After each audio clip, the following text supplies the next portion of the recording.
Hello, everyone, and welcome to Nuuli Forged. I am Jared, your humble dungeon master, and with me are two wonderful, glorious people who will soon be three and then four. Some real world commitments kind of caused a bit of a stagger this evening, but I do have Mike and Tanner with me, and isn't that wonderful? Hi, guys. Camera, it's working. Hey, Yay! Look at you. You got a We'll see for smiling how we'll, face. we'll see for how long. So it's questionable, but Mm-hmm, mm-hmm. we'll try. Well, that's fair. But yeah.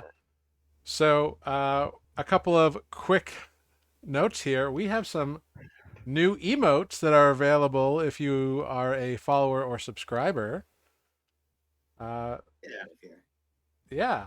And boom, there they are in the chat for those who are interesting. We've got our Deadeye, we've got Dust, we've got a glowing turtle, we've got a critical failure, a die mage, a die guard, and a die village. So it's kind of fun. Are we burning down a village, or is it like like a die? It's like a D20 on top of a village. Oh, okay. I've got it. Nice to see you, buddy. Sounds like our ranger needs some help from an artificer in terms of your camera. I mean, it would help if my roommate didn't actually accidentally spill some of my poppers onto my computer. Okay. That sounds like an interesting story for our break. Yeah. But wonderful.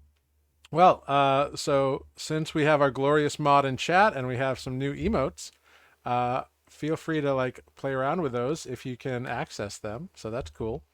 And in the meantime,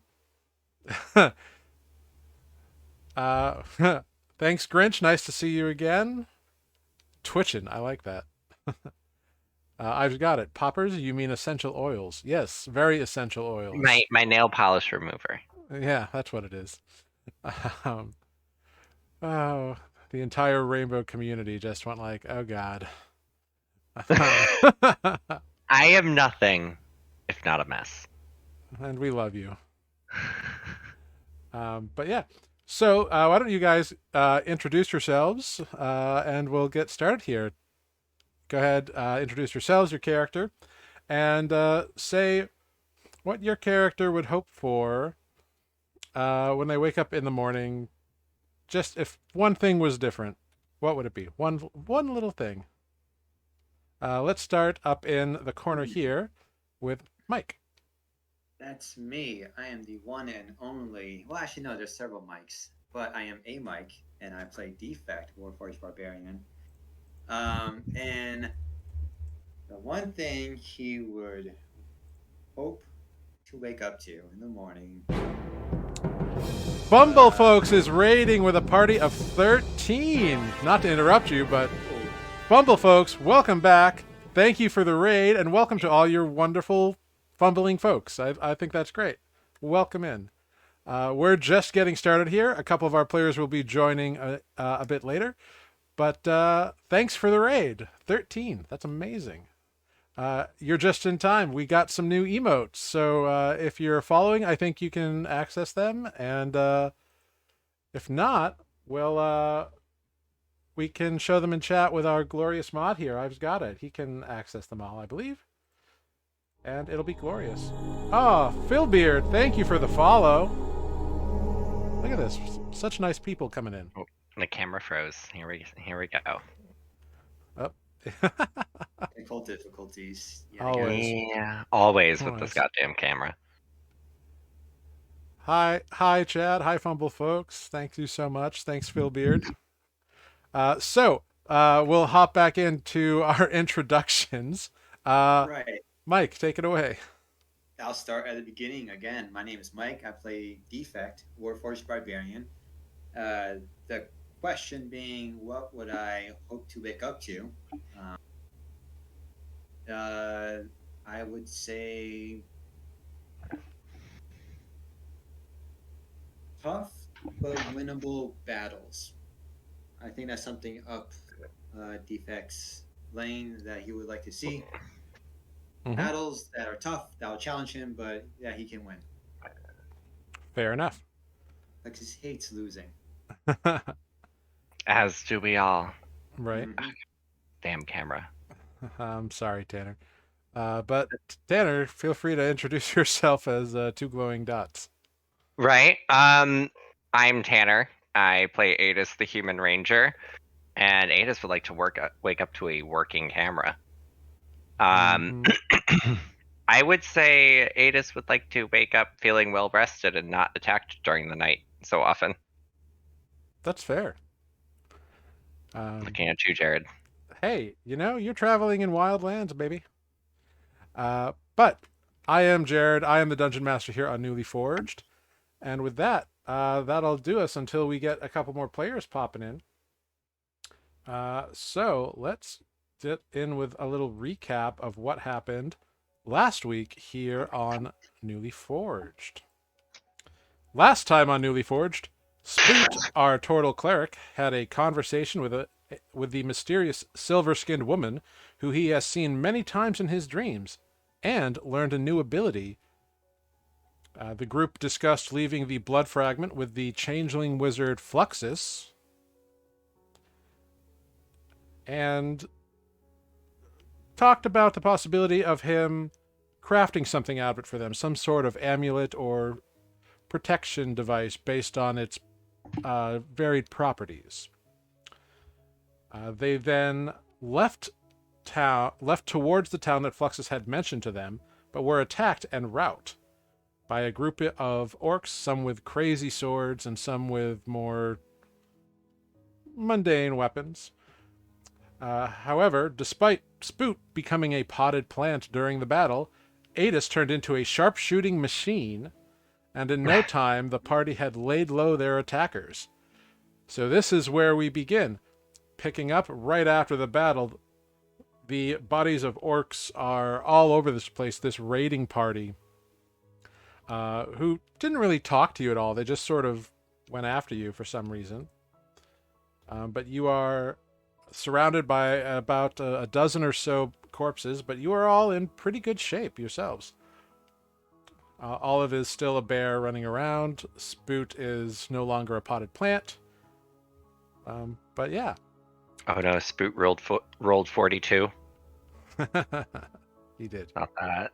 Or maybe it was 41, but yeah, it was something like that. So yeah, do you want to do anything with these bodies that lay around you, or are you going to just leave them That as they are? sounds like an invite to loot them.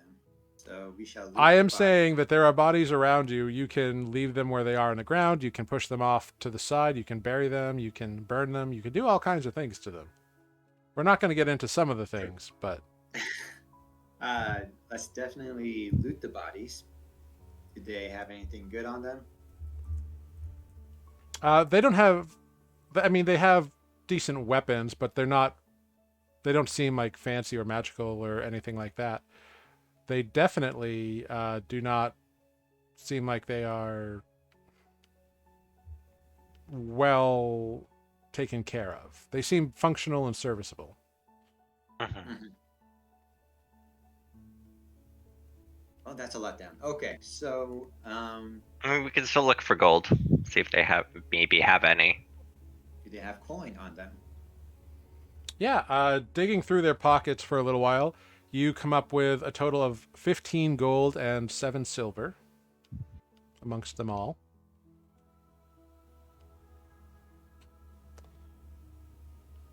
Down 15 gold, 7 silver. Either one of you can roll me an investigation check as well to see if you notice anything else.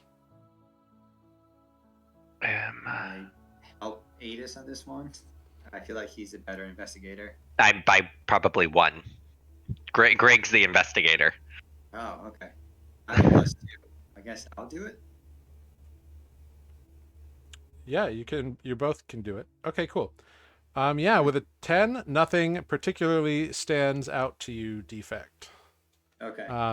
As like, there's nothing like that seems to mark these individuals as more than just crazy raiders.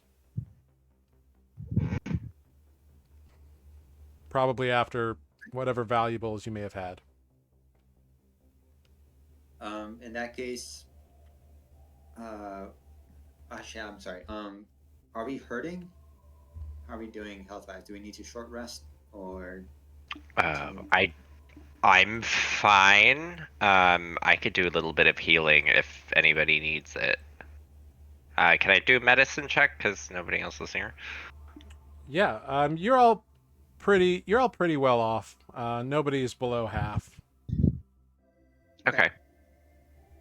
We Uh, can just keep trudging along then. Yeah. Yeah, Yeah, we'll just leave the bodies as they are and keep on marching. yeah.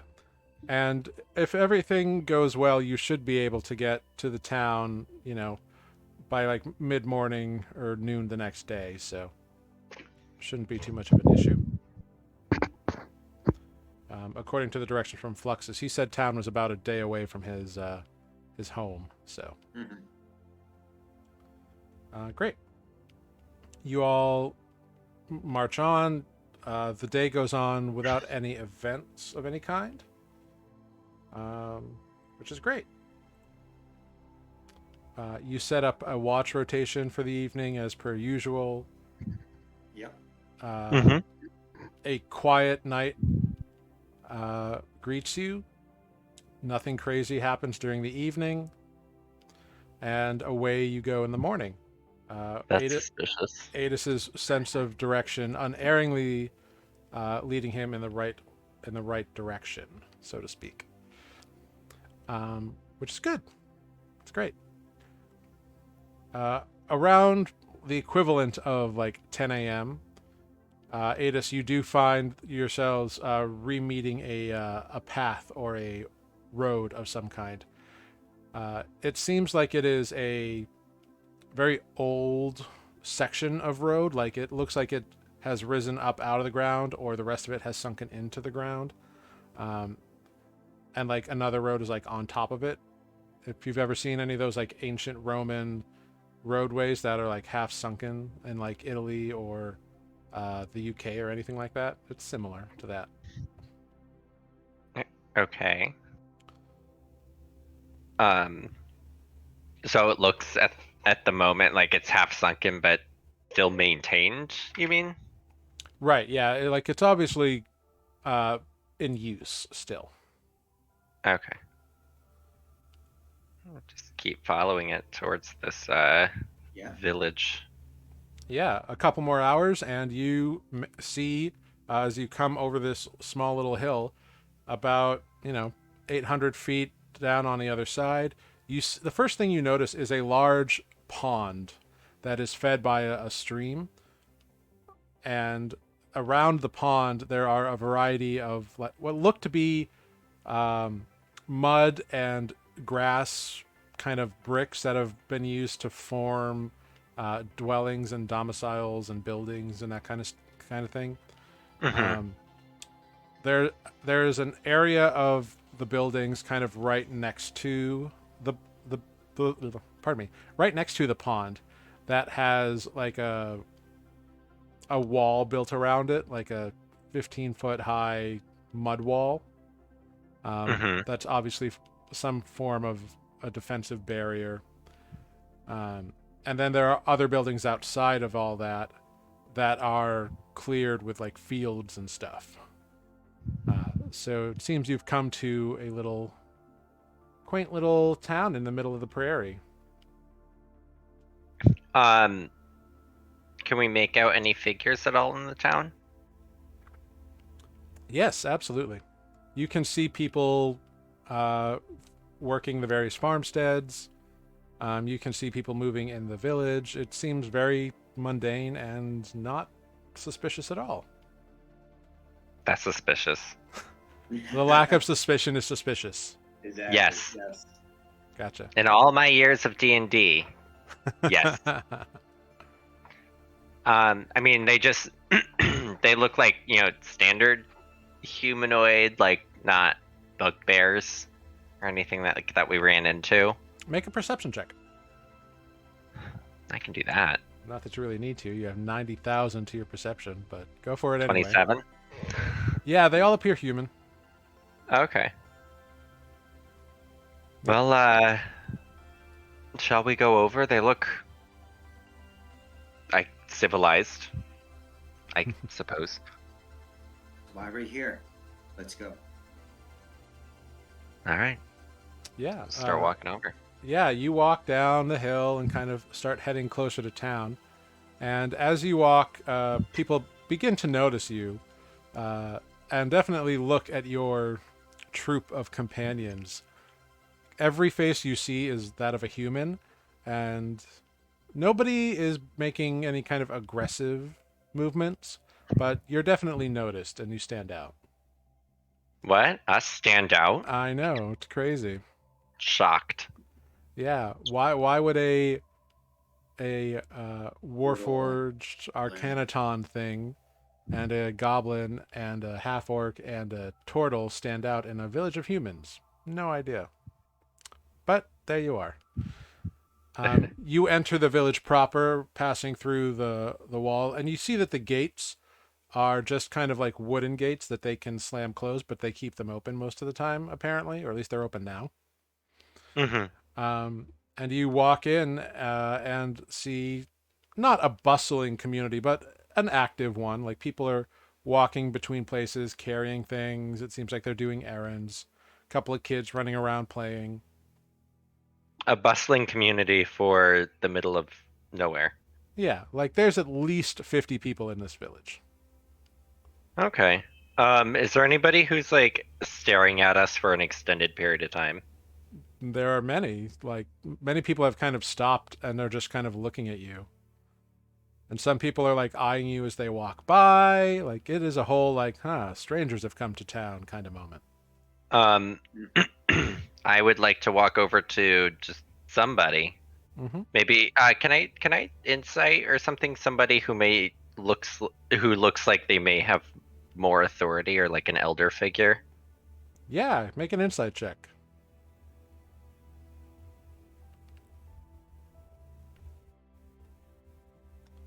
20. Oh, and with a 20, yeah. With a 20, you can definitely pick out a older woman who seems like she's kind of standing upright and her hands are like on her hips and she's got that kind of commanding authority about her. She's probably someone in charge in some capacity at least. I'd like to talk to this lady. Yeah, you go up to her. Hi, my name's Adis. We were told by the wizard that lives in the tower that you all had a community here, and we're trying to make it through these the glimmering void. She kind of changes her demeanor slightly and goes, so you know Fluxus. Very well. Well, welcome to Bypond Village. Clever, they're by a pond. I mean, we're simple folk. That was out of character. Sorry. Oh, gotcha. We were wondering if we could maybe rest here for a little bit, and maybe if you have any supplies that we could pay for. Of course. We have a small inn, but we do have an inn and a tavern. And there are some shops that could do the basics. If you're looking for anything too fancy, here. Why don't I show you where we are? I'm Stella, by the way. I'm Adis. These are my companions, and I'll kind of like motion over to the rest of the people. Pleasure to meet you all. Fluxus has given us a fair bit of business over the years, so any friends of his are welcome here. That's good to know. Yeah, he's a nice man. Pays very well for the things that he buys. I'm sure, he does send out for things, which also helps us foster trade, so that's also appreciated. That's good. How long have you guys had a community here? It seems a little dangerous. We've been here about 7 years now. Okay. The walls were the first things that we built up. That's smart. We've had couple of run-ins with those who reside here. Yeah, there is an orc tribe around here. They used to raid us quite a bit, but we've kind of reached some kind of a standoff with them. They kind of keep to themselves now. We met them yesterday. Yeah, they can be troublesome on the roads, but they stay away from town for the most part. It's really the Cyclopses and the occasional hill giant you have to worry about. Thankfully, we haven't run into them. We had when we first started this journey, we had a couple of draft horses and a wooden carriage. Rest in peace. But Manticores decided that we didn't have that anymore. Oh yeah, the manticores. They're the scorpion-tailed things or the spine-tailed things, right? Yes. Yeah, they're Multi-heads. they're bad. Whew. Yeah, that's We pretty much just hide and pelt them with arrows. Luckily, they don't. We're a little bit out of their range here, which is good for us at least. that's good to know. That was not fun. Yeah, but some of the larger creatures occasionally come down by the pond on the far side. But as long as they're drinking and not coming at us, we are happy to leave them well enough alone and avoid the fight. Well, that's good that you've seemed to have learned enough about the life here that you can at least avoid most confrontation. It was not easy, but we found a few tricks that well, anyway. Right this way. I'll bring you to the tavern. And she kind of turns around and begins walking away. You note that like people do kind of clear the way for her when she kind of walks by. Like she's in some form of authority here, definitely. Mm-hmm. And she's probably early 50s, late 40s, maybe. Okay. And definitely like still fully mobile and like very athletic in build. She's obviously worked a lot in her life. Right. But no issues. You keep on going, and she goes into a large one-story kind of, mud brick straw building. It's kind of fairly expansive, but it's got probably a 15-foot high ceiling inside at the apex. But you walk in and there's a man and a woman behind the bar. It's a little tavern, wooden chairs, a couple wooden benches at tables. And she leads you right in. This is Kevon and his wife, Saren. Kevon, Saren, this is Adis and his various companions. They're friends of Fluxus, and we'll be needing some rooms for the night. Oh, well, any friend of Fluxus is welcome at our tavern. Welcome to the Drink by the Pond.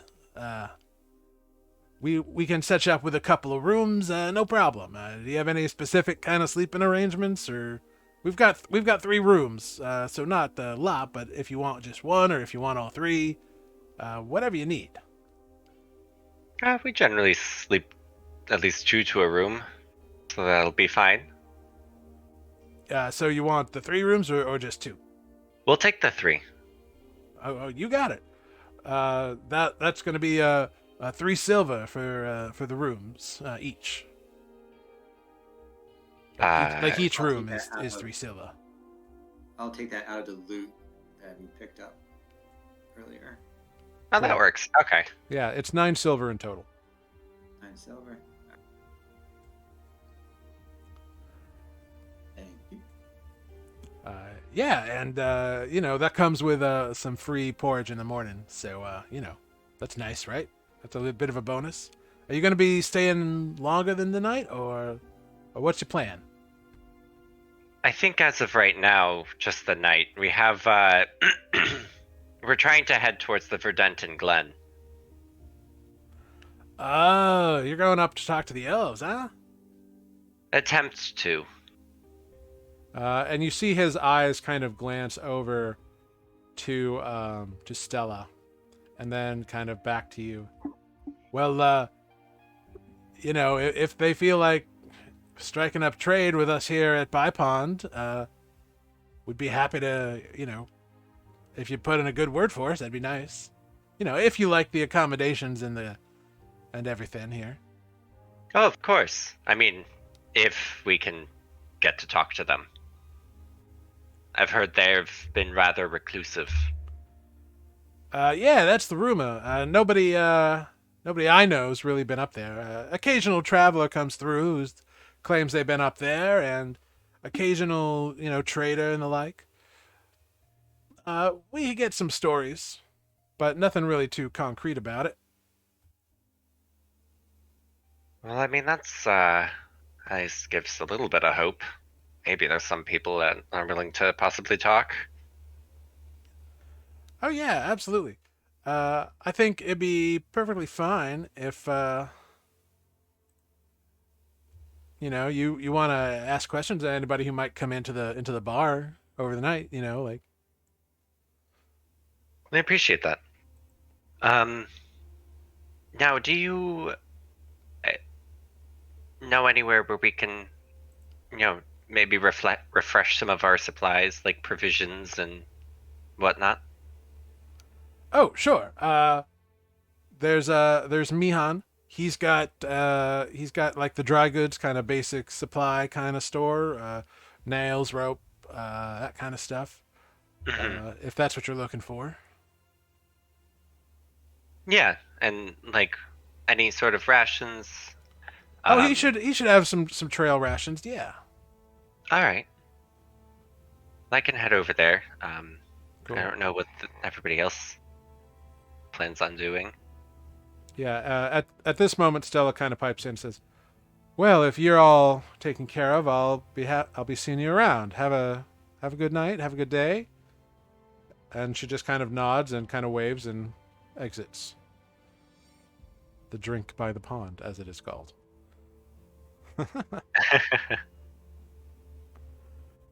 Names are so basic. I love it. They're just a small, simple little town. It's cute. It's humble. Quaint. Gweek asks, why is Mike a defect? Gweek, Mike is playing an animated construct that he has only recently learned is called an Arcanaton.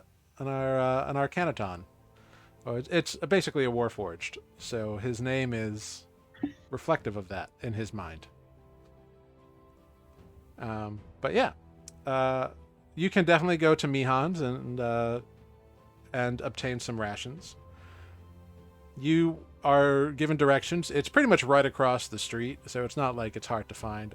And there's a little like sign that has a barrel and a shopping bag, and it just says Mihan's out in front of it. That's cute. Yeah. Just go on in then. Yeah, inside you find a very tall, skinny gentleman with very like short cut hair. He's like, hello, welcome to Mihan's. I'm Mihan. What can I get for you?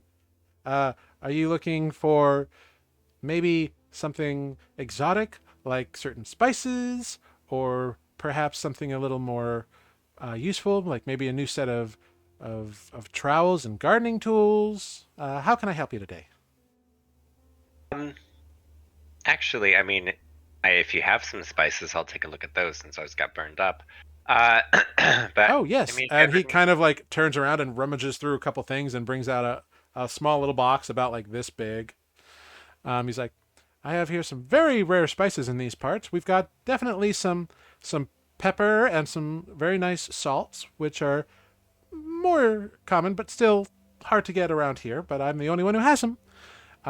And then I've got some marjoram and some rosemary and some thyme. It all is fairly basic stuff. There's nothing there's nothing too crazy about it, but it is, fresh and like made. There's some ginger in there. Cute. I'll take it. And then I wish we had like a handout thing where we could double click and see what's in the bag of holding. Because I don't know how much rope we have. I think we still have a lot of rope, right? Yeah, I think I for bought sure. like 200 feet of rope. I think we're running low on firewood, actually. So, do you have any firewood? Oh yeah, I definitely have some. I definitely can sell you like a. You want a cord of firewood or three Uh, cords? How much do you want? Bundles? What do you want? hold on. I don't know. Tanner forgot how much is in a cord of wood. I used to know this when I lived in the woods. Oh, Fair. that's a lot of wood. Yeah. 128 cubic feet of wood is a cord of wood. Um, Yeah. You get the sense that he might be overselling himself here. yeah. We can take just a few bundles. Do you have All right. maybe enough for just like more or less a week? Oh sure, no problem. All right, so that's 7 bundles of firewood, and then how many? How much of the spices do you want? Do you want the entire box, or do you want some serving sizes? I'll take the box. That's fine. Oh, okay. Box 7. What else can I get for you? Um, just maybe some trail rations. Okay, rations. I think I have. I think I have 13 rations available. I'll Well, take 10 of them okay, if that's fine. 10 rations. Okay, great. Um, so 10 rations, 7 cords of firewood, or 7, sorry, bundles of firewood, Bundles. and the box of spices. If it was 7 cords of firewood, Defect's carrying that one. Yeah, but Just Defect's like, not there with you, is he? oh, you didn't go with Adis? Adis is here alone. Okay, cool. I figured I'd just walk around town a little bit. That sounds Oh. on point. All right, cool. Mom goes and handles the shopping while the party. That's fun. Yes. Fair enough. Okay, cool. So he scribbles furiously. Anything else? Since I can't look at the bag of holding, I believe that's it for now. All right. And are you going to be picking all of this up, or do you want it delivered somewhere? Do you have a carriage or something? I don't. Could you just have it delivered to the tavern, Drink by the Pond, and me and my companions will pick it up later. We're staying there overnight. Oh, absolutely. Delivery charge. Okay. So all things considered, that's 10 rations. That's 50 silver. And then that's 4 silver per core or per bundle of firewood. So that is another 21 silver. That's 71 silver. And then 13 silver for the box of spices. That's a total of 84 silver. Oh, and then another 3% for delivery charge. So let's call it an even 85 silver. All right. I don't have any silver, so I'll just give him 9 gold. Oh, okay. Just a moment. And he kind of goes away for a second, comes back, and gives you 5 silver. No. It's fine. Keep it. You've been very helpful. Oh, well, thank you. If you need anything else while you're in town, remember, I'm Mihan. Come to Mihan's. We got what you need. Of course, I appreciate it. We can expect a delivery by this evening. Oh, absolutely. I'll get right on it. Thank you so much. Cool. As you are leaving, you can hear him kind of like turn around and yell out of a back door real quick. Simon! Simon, come here. We got something to deliver. Like he's obviously calling for some Simon person to do stuff. Poor Simon. So good job. Wonderful. So you have successfully acquired some stuff that will be delivered to the drink by the pond later tonight. Meanwhile, Defect, you are out walking around town, you say, huh? I am. Yeah. Yeah, people are definitely watching as you walk by. You're not only at least 2 feet taller than most of the people here, you are also just like as wide as any three of them put together. Is there I don't know, a notice board perhaps? A public notice board that I can look at? Make an investigation check. Let's see. Um,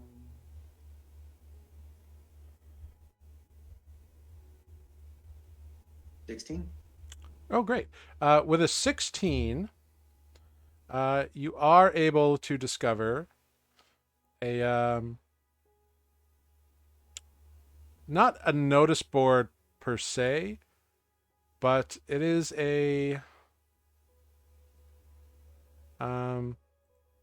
it's more like there's a guy there who is like kind of exchanging gossip is really what it is. He's a gossip. I love man. it. All right. Yeah. Is he just shouting out random things? Do I? No, he's just like talking to people. Oh, okay. Like people are coming up to him and having a chat. All right. Yeah, I'll walk towards him and just kind of listen in a little bit. Is there anything interesting being said? Yeah, he's just kind of talking about, it seems like mostly people's romantic lives Love it. are being Okay. discussed. Mushy stuff. That's gross. I don't care. Yeah. I'll butt in and ask if he knows anything about the forest. The Verdentious Causeway. Yeah. So you kind of go up and say this to him, and he's like, "Oh, well, you're you're. I'm sorry. What are you? Yes. I'm strong. I get that a lot. I bet you are. Yeah. Woo. And you can talk. That's crazy. And you have a big axe. Sorry. And the guy he was talking to has like fucked off. He like ran off when you came up. So, I'm sorry. What did you want to know about? Do you know of anything I should know about relating to I'm sorry, what is it called? Verdentious Causeway. Thank you. Or the Verdentious Glen, either one. Yeah, the Verdant Glen is the trading outpost established in the Verdentious Causeway. Okay. Well, I mean, I might know a couple things. People come by and people talk, so I might know a couple of things. Verdentious Causeway, is where the elves live, but that's kind of everybody knows that. Nobody really goes in there, and nobody ever comes out, from what I understand, though. But because of the elves? well, I mean, I guess the elves do. And If you're talking about that trading outpost, oh, and we have just received an amber. It looks like. Hello, Amber. Hello. Nice to see you. You as well. Wonderful. For those who have not met Amber before, Amber plays our goblin artificer, Greg. That's me. Your party has made it to the town of Bypond Village, which is by a pond.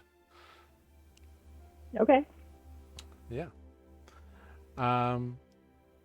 Defect is Adis has secured some supplies, and Defect is talking to What's up, man? a gossip of some sort. Okay. Yeah. Rumor is that the elves are hard to talk to, though. I'm not really sure what more you might want to know. They did make that trading post about 5 or so years ago. That Verdant Glen post, or Glen Verdant, something like that. But it is, they aren't doing much business, so I'm not really sure. Occasionally, a person comes by town who's been there, but nobody's in town, I guess, except for y'all. You must be with that group that came in a bit ago, yeah? That is correct. You are Dangerous, yes, mighty yeah. impressive. Yeah. Well, I don't mean any offense, sir. Yes. Okay. Well, I didn't want to assume. I just I don't know what your pronouns are or how you identify, so I don't know. Defect is my name. Oh, Person is Defect. Grennery. And hacking and slashing is my game. Well, Mr. Defect, I'm Grennery. Nice to meet you.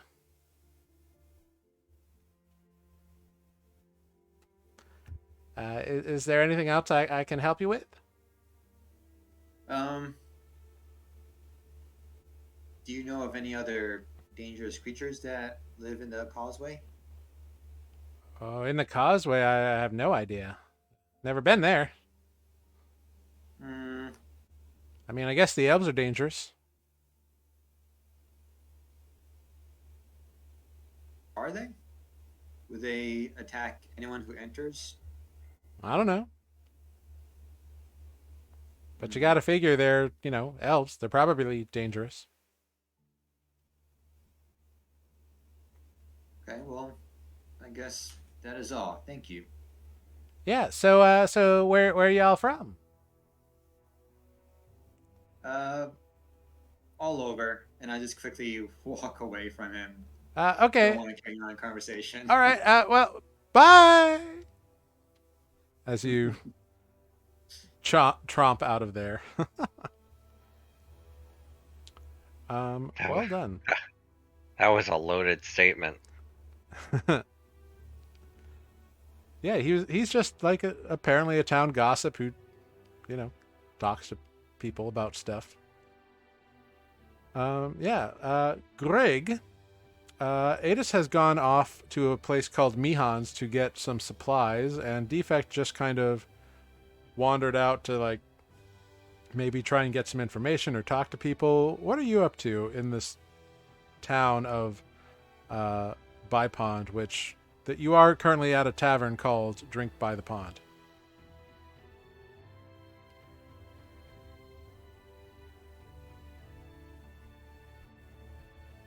Oh, I think you might be muted.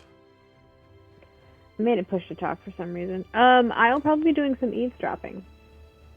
All right. Go ahead. Make an investigation check. See if you can find somebody to eavesdrop on. I am going to see if Roll20 will finish loading first. Ah, fair. Yes. It popped up with you are disconnected. Oh, how sad. It is sad. Your microphone sounds different too. It is different. Oh, My okay. computer and all of its accessories are in a car being driven back from our Thanksgiving trip. Gotcha. Oh, Long story. The dog, the husband, and the computer are in a car. I had to fly back. Aha, gotcha. Fair enough. Well, you're pretty good at investigating, so it takes you a little bit of time, but you ultimately kind of stealth your way around and find yourself, oh, look at this. Seems like we have an Olive joining us too here.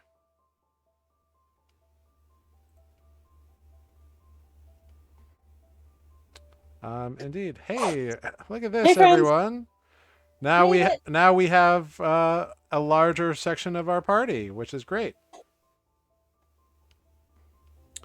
Wonderful. Sarah joining us is Olive, our half-orc druid, for those who are new from the raid. So yeah, you have made it to a town called Bypond Village, and various things are happening in town. Cool. Yeah. So Greg, you are kind of sneaking around town, trying to get some eavesdropping in. You don't find anything too suspicious or salacious. You find a lot of very mundane kind of chitter chatter, people talking about how their kids are doing, or yelling at their kids, or someone they're romantically interested in, or how the crops are doing this season. Very mundane kind of stuff for the most part. Too bad. Yeah, nothing too exciting. How you doing there, Sarah? You all good? I'm great. Cool. Just this little bit of chaos. Everything's cool. Yeah, no worries. If you would like to do anything in this town of Bypond that you're in, Cool. you can let me know. Are we still in this glimmering void? Is this town in the void? The town the town is in the void. Cool. You spent a night after the orc ambush, and then made your way to town. And it's this little town, kind of mud brick buildings, mud and hay kind of brick. And there's a pretty large pond fed by a stream. And you're in a tavern called Drink by the Pond. Cool. Yeah. Fabulous. Adis has gone off to get some supplies. Defect has gone off. And looking around, Grig's nowhere around either. Spoot has gone into his bedroom. Cool. I'm going to grab a mug of ale. All right, cool. It's a tavern, right? Yeah, it is. Mm-hmm. The owner and his wife, who you were introduced to as Kevon and Saren, happily serve you a very kind of earthy ale, for lack of a better description. It's not bad. It's very hearty. Excellent. Yeah. It costs you 5 copper. It's not a lot. Cool. But yeah, you're the only other person in here, by the way. Just to give you a reference, it's not a large village. All right. That's good. It's a good thing the ale is cheap because Olive is broke. That worked Awesome. out well. Did. Excellent. So it's just me and are both of the owners behind the bar, or just one of them? Both of them are there. It's obviously overkill in terms of staffing, but what else are they going to do? Fair. Saren, the wife, does seem to go around back, through another set of doors, maybe to a kitchen or something every so often. All right. But Kevon is always out there. I'm going to ask them what the highlights of this town are. If there are things that they recommend travelers passing through. If there's a store that sells anything unique stuff, or anything that I don't know. Sure. Kevon kind of rubs his chin a little bit. I wouldn't say we have anything particularly fancy in town. We're kind fancy, just unique.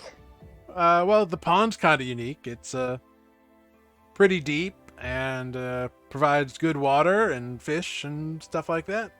It's fed straight off of the divide, off of a little tribute or estuary, whatever it is that feeds from the river into this pond here. But where does the water go when it leaves the pond? If it's getting a constant influx of water? I don't know. It's just a pond. It's a pretty big pond. Okay, cool. It's about a good mile, one end to the other and like 800 feet across, I think. Something like that. Cool. Is there anything interesting that lives in this pond? Do you have a sea monster or anything in it? Not that I know about. Cool. It's just kind of a nice pond. Good for a little bit of fishing. Nothing too large, but get some fish out of there on occasion. Some trout, whatnot. It's good for swimming. All right. Good clean water. All right. Cool. Yeah, Mihan's the general store. Your friend Adis went over there, about crossed the way for the most part, a little while back. Leuven,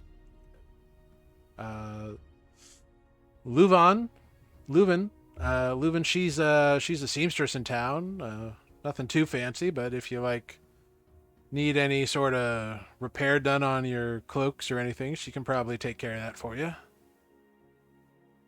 Cool. All right then. I'm gonna thank him for the ale and head out into the town. Yeah. It is it's a busy place, not in terms of populace. There's not many people here, but it seems that the people you do see are on missions, and they all kind of notice you. They're all human. Cool. Yeah. So we all stick out, is what you're saying, except Adis. Pretty much. And even Adis definitely carries himself differently than the rest of these people do. Sure. And he So had a giant glowing mark on my face. the glowing mark, the Right. golden eye. They all kind of add up. Sure. All right, I'm gonna go check out this pond. Yeah. You head on down to the pond. It is a nice little pond. You can see there's a couple people fishing off of a dock. There's a couple of rowboats kind of moored up, or canoes maybe. There's no little islands or anything floating in the pond. It's just a deep pond. You can go up to the water. Nobody stops you. Everybody kind of turns their head except for one old guy who's got a big straw hat kind of down over his face. Probably asleep, but definitely a fishing pole. Spoot's not down here fishing. Nah, Spoot went to the room to rest up. Fair. All right. But there's a bunch of people around. If I did something remarkable, everyone would stare at me. There's a good 4 or 5 people around, yeah. Okay. If that's a lot,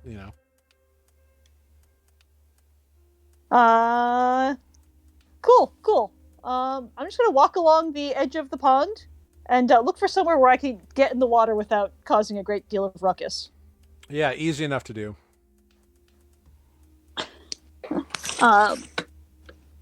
Olive's gonna go for a swim. Okay, yeah. There's a whole beach area that you can head down to and hop in. Are you shape changing, or are you just diving in? I'm going to attempt to not cause a huge ruckus about it if I can maybe get in the water and then I don't know, duck behind something, and then I'm gonna turn into a giant octopus. Sure. Oh lord. Because deep ponds that have water pouring into them and the water's not obviously going anywhere are a little suspicious. Yeah, sure. I'm just gonna go and see what's at the bottom of this pond. Yeah. The giant octopus has dark vision? Question mark. Sure does. Cool. 60 feet of it. Yeah, you octopus swim your way down towards the deep center of the pond, which takes you a while. Simply because, it's Deep. You probably swim a good Fair. 200 feet down, to the best of your That checks out. figuring. I have a swimming speed of 60 feet, so it doesn't take that long. Okay, but it's pretty deep. Yeah. And you're just kind of swimming along the bottom, checking stuff out. for the most part, seems like a muddy river bottom kind of pond, like just dirt and like plants that are kind of waving in the thing. You see a few schools of like trout swim by. Nothing too crazy, but you can make an investigation check. Sure. I don't get a special bonus for that for being an octopus, so which is unfortunate because Olive doesn't get a great. There it goes. Sorry, took a few seconds for it to connect. No worries. So a 9. With a 9, you do see something kind of about 20 feet up.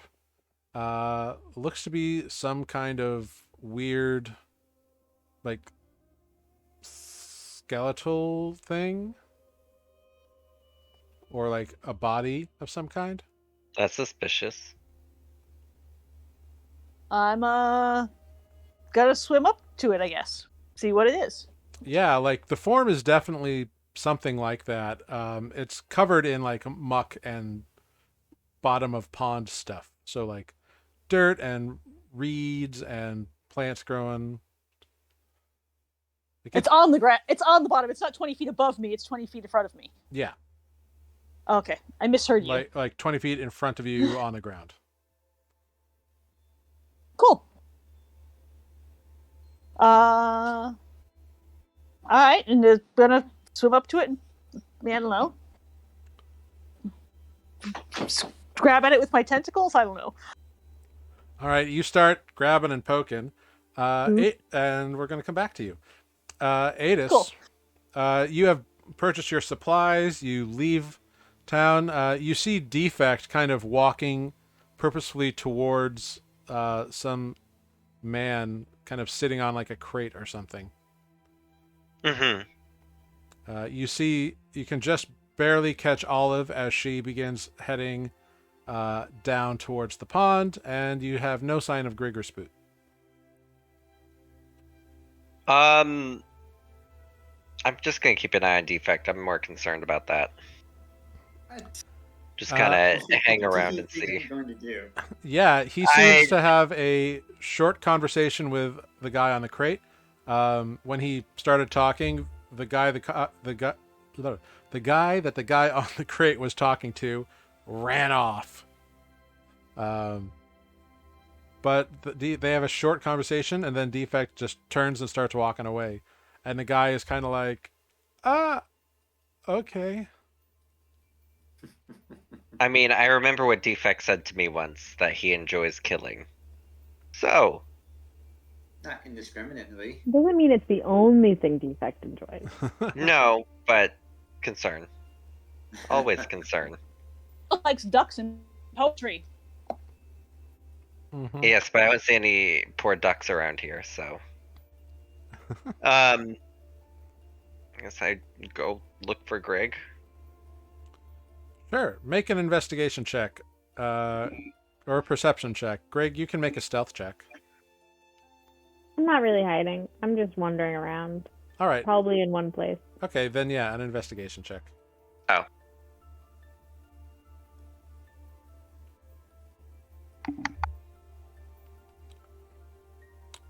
Cool. So an 8. It takes you about 25 minutes or so, but eventually you find Greg just kind of leaning against a building, kind of in the shadow of a crate. Not really hiding, just kind of out of the way.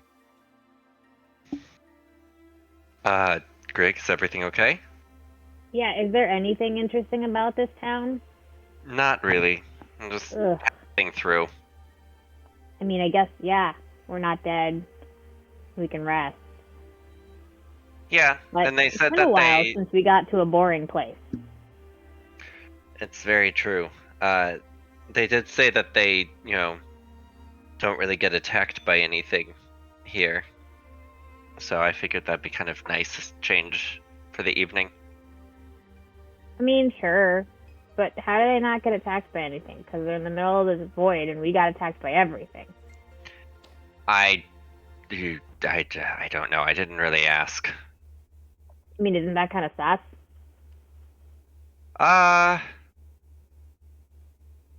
Yeah, but what isn't suspicious at this point?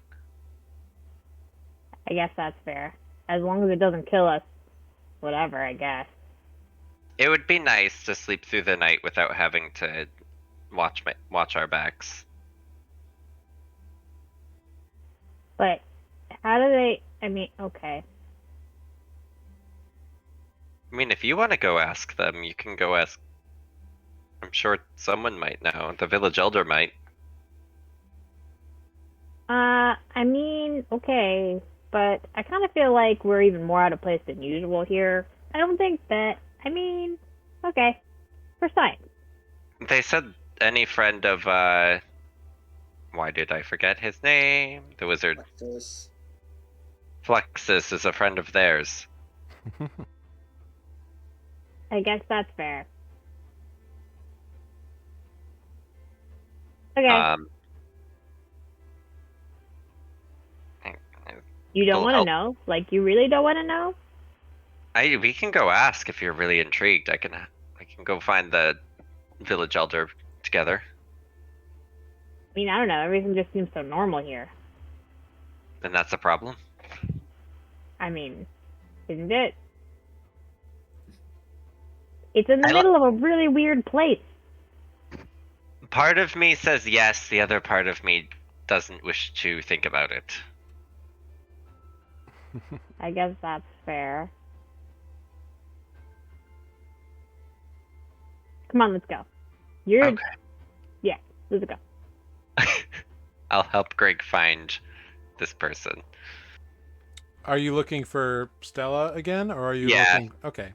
Yeah, Stella's easy enough to find. She's giving directions to someone or helping somebody with something. Oh, hello. Nice to see you again. Can I help you? I'm Greg. Why is it that nothing attacks you here? Because everything attacks everything around here. Well, the walls are a small deterrent, but also the only thing that's really close by is an orc tribe, the gnarled claw, but they tend to stick more towards the roads. They used to attempt a raid every so often, but we kept driving them off, or it was too much hassle for them, or whatever reason they had. But you know, How did you keep driving them off? well, I mean, it's more that we. people look swole or something? No, it's nothing like that. We just kind of get behind our walls and stay here. We have preserves enough. I think it's more that we wait them out than anything else. They've never laid a full siege or anything. They just kind of randomly will raid one of the outlying farms, but everybody gets to the village real quick and we close up the gate. We've had a few skirmishes, but overall not too bad. And how do you keep the beasts out? Especially the flying ones. We just try not to attract their attention. For the most part, they don't come this way. Occasionally one will fly over to the pond for water, but we just kind of don't go anywhere near it and let it do its thing, and they seem content to leave us alone if we leave them alone. But We left them alone and they attacked the shit out of us. well, I don't know what to tell you. Weird.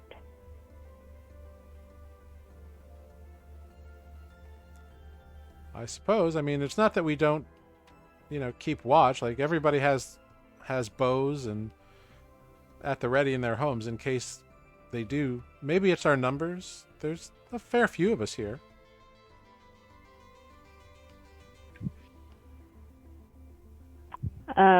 Looking around, do they look like remotely fighter types? Like they're talking about the harvest and stuff, but do they look like they Make can a perception fight a check. thing?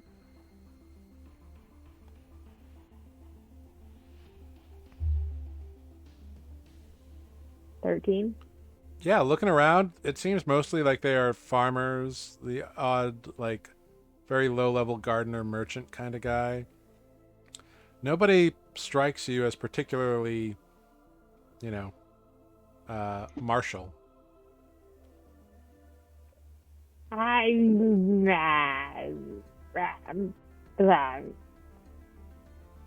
This does not make Sorry, sense. Greg Does not is compute. malfunctioning at the moment. Does not compute. We've had a rough time of it. How is this town fine? I mean, it was rough getting here. We've only been here for about 7 years. And the first 2 were almost constant fighting. So I think we've kind of earned their respect, maybe? I don't know. Weird. You sure there's no, like, magical anything about anything? The charm, the wall? Well, not that I'm aware of. I march off to the wall. Okay. Yeah, it is a big fat wall of mud, bricks, and like hay and reeds and stuff, kind of just and like plains grass that's been mixed into the brick. It is functional. It probably would not withstand a significant like siege assault, but it's sturdy enough. It's about 15 feet tall. There's a wooden walkway about 4 feet or about 10 feet up, so people can look over the edge. There's a couple people up there just kind of walking around, maybe 4 that you can see.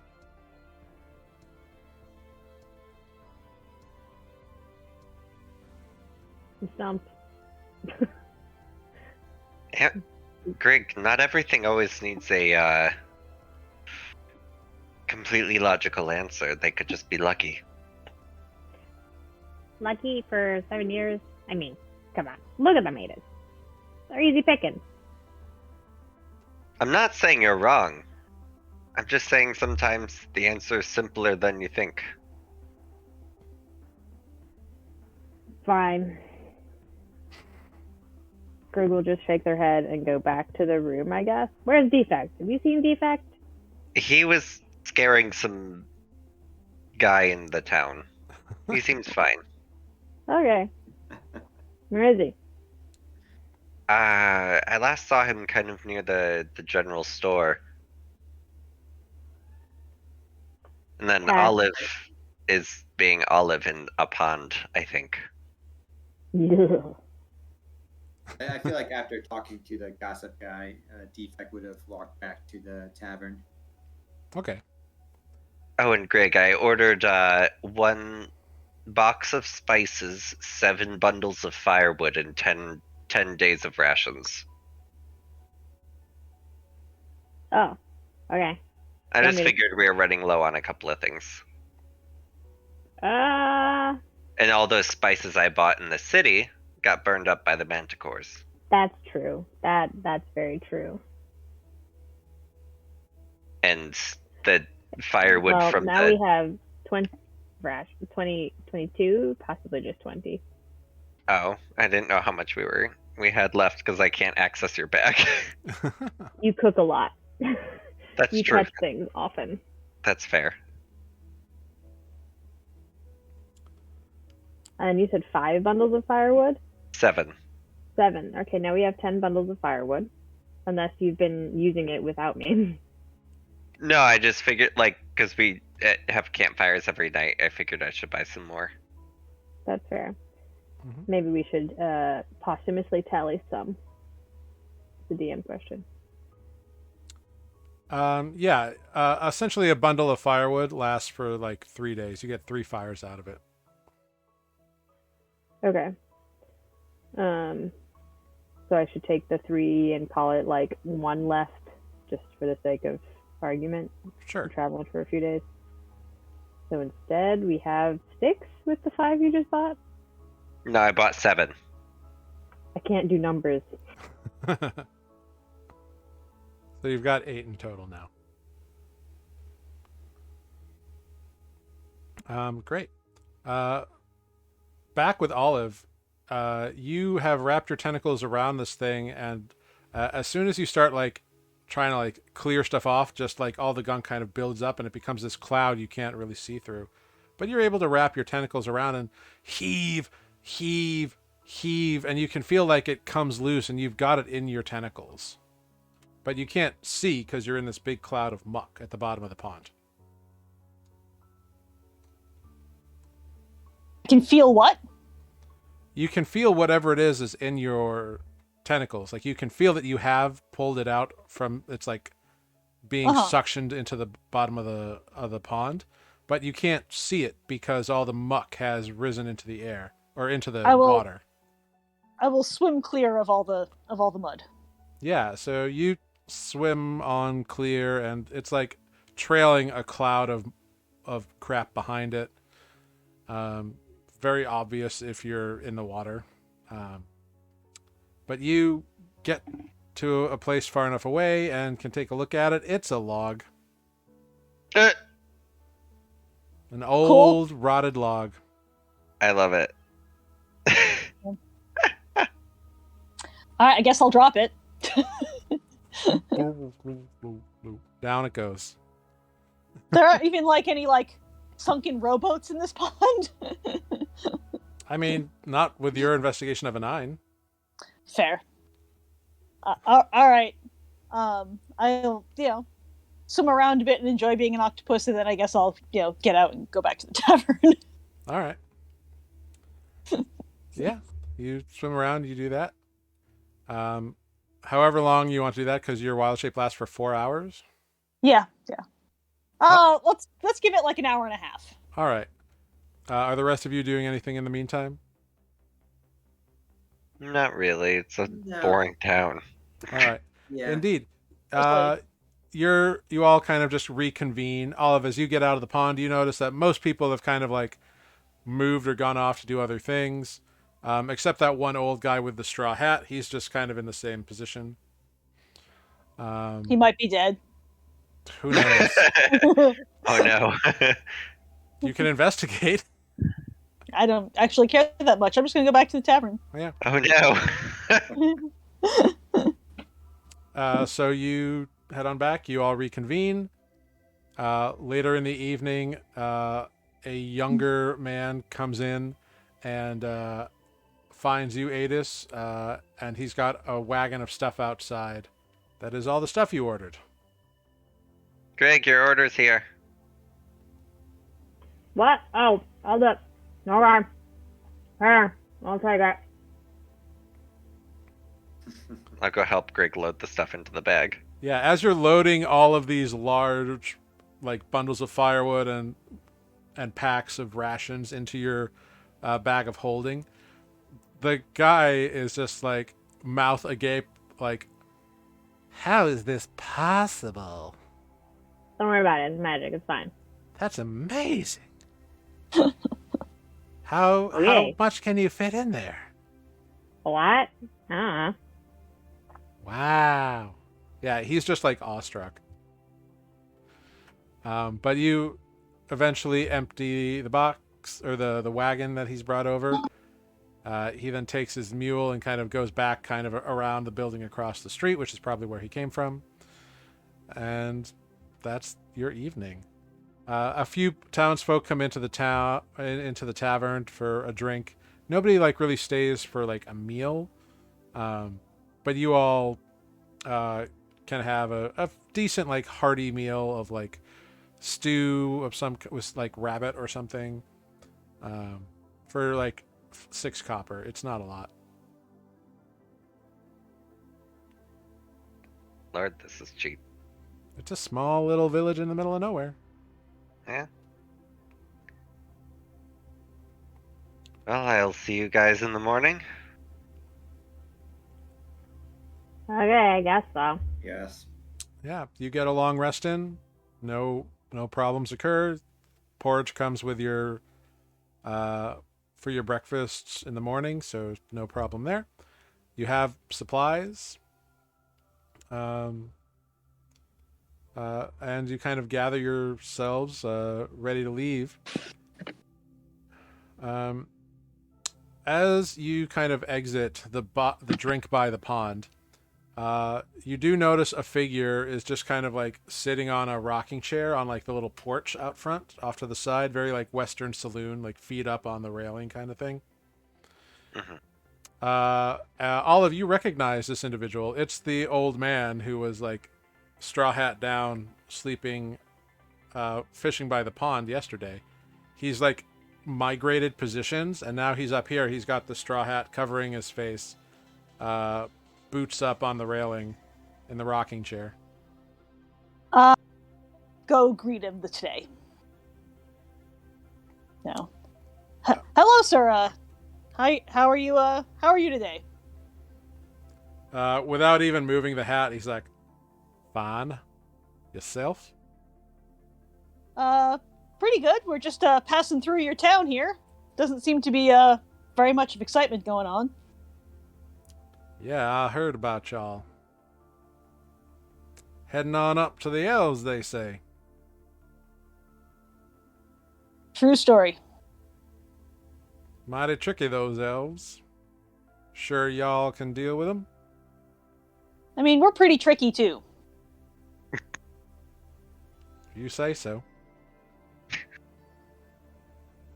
Insight check. Yeah, go for it. Make an insight check.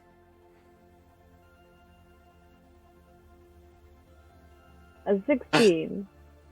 With a I'm very 16, insightful today. with a 16, Greg, there's more to this guy than just a straw hat. There is more to you than just a straw hat. You seem to know a lot for a guy at a random little town like this. Without even like moving his like crossed hands off of his chest or anything, he's just like, most people are more than the hats they wear. Okay, that's That's very fair. clever. But That's fair. also, you're the first interesting thing that's in this town. Are you the reason the monsters don't attack? Are you actually magical? Are you actually a super badass? Ain't nothing magical about me. How do you know the elves? I've been around a while. What a vague answer. What a vague question. What? That was a very specific question. How do you know the elves? I've been around. I've met a few elves in my time. Have you gone up to the Verdentious Glen and spoken to them? If you can call it speaking. What does that mean? Them Why don't you- elves, they got a weird bunch of habits, you might say. Not a big fan of normal conversation. So, How like, so? They don't much respond to or lack questions. Even basic ones like, how y'all doing? Well, that's good to know. do they prefer statements? Like, hello, I'm Greg. Give us an answer. We're looking for this thing. Those are much statements and as demands. Yes. All I know is they got a rather odd bit of sensibilities around them about what they will respond to and what they consider rude or not. Okay, define odd. Not normal. Not like normal folk. Pleasant conversations, not a habit they have. So, unpleasant conversations. Like, today I stepped on a rock and it hurt my foot. I hope you step on a rock and it hurts your foot. I don't think that's necessarily what he's talking about. No. You Well, can't nobody you can tell can't what he's talking tell about. because of the straw hat pulled down over his face, but you get the sense that there's like an arched eyebrow. That's about If right. only Olive had gust of wind to blow that hat off his head. No, but I could talk to one of the birds around here and ask them to snatch it. I feel like that'd be a lot of effort to. Yeah, probably. Why are you trying Well- to be so mysterious? I'm not. I'm just here enjoying my morning. Alright, well, if you're just going to be that way, I guess we should head out.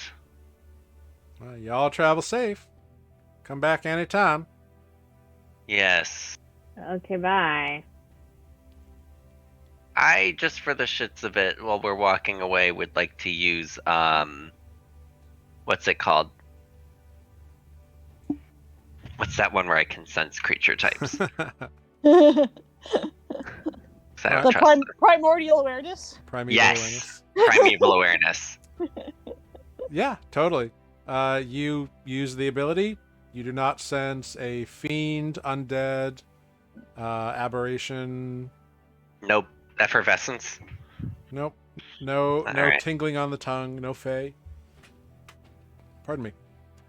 You don't get any sense that he's anything other than what he appears to be, which would presumably be human, like everybody else in town. Alright. He's dodgy like a face, so I just figured I'd give that a shot. Fair. And I don't think I blow up.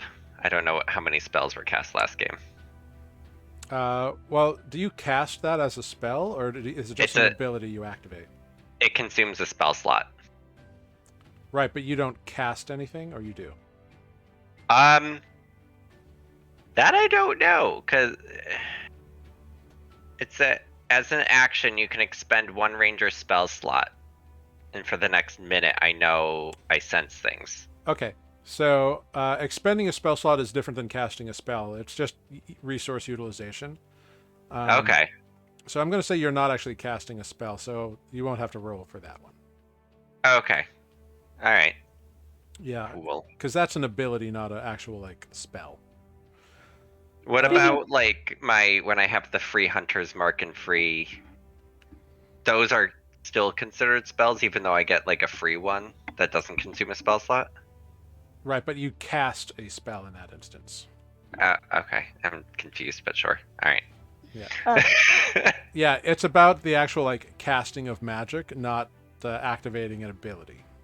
Okay. Speaking of skill utilization, would you say we got a long rest last night? Yeah, Yes. you absolutely did. Because, I used a limited ability yesterday. Mhm. And I'd like to get it back. Yep, you can have it back. I will How allow it. dare you? All right. Yeah, you get yourselves all sorted up. You leave Mysterious Straw Hat and head on out of Bypond Village. I didn't trust Straw Hat. I don't think I like that place. Everybody was very out. nice. They were very nice. That guy was dodgy. He was nothing but pleasant. Dodgy. Vague. Where does the water in their pond go? Into the glimmer. Yeah, I mean, the bottom was very mucky. So maybe it just seeps through.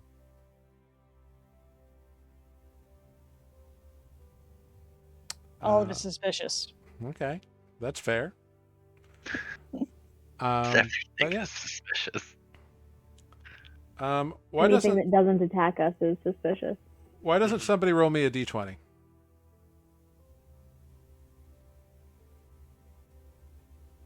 Who wants to do it? Dun dun dun. Nobody. Achoo! I did it.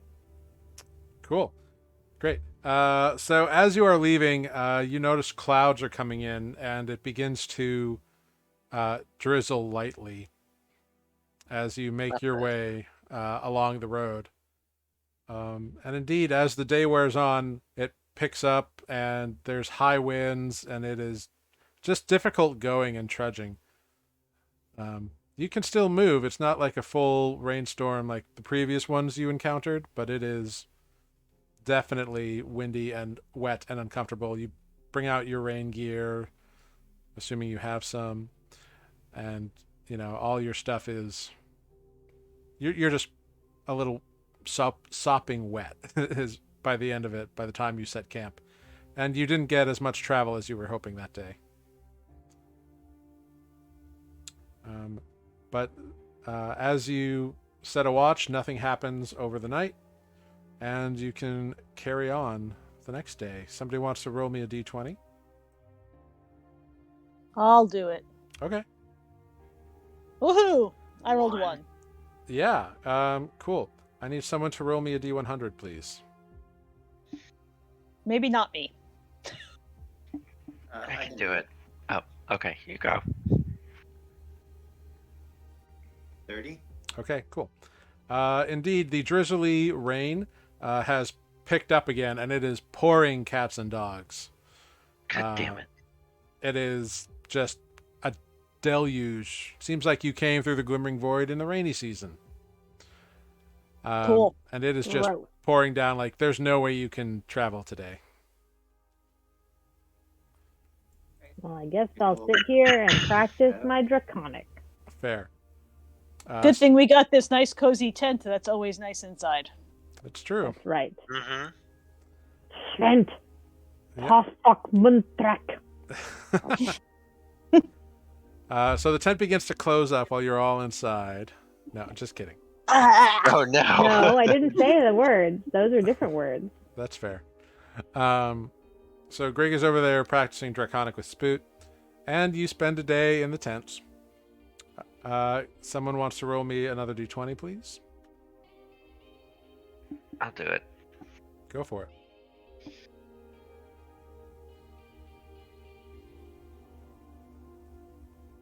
Oh, Jesus Christ.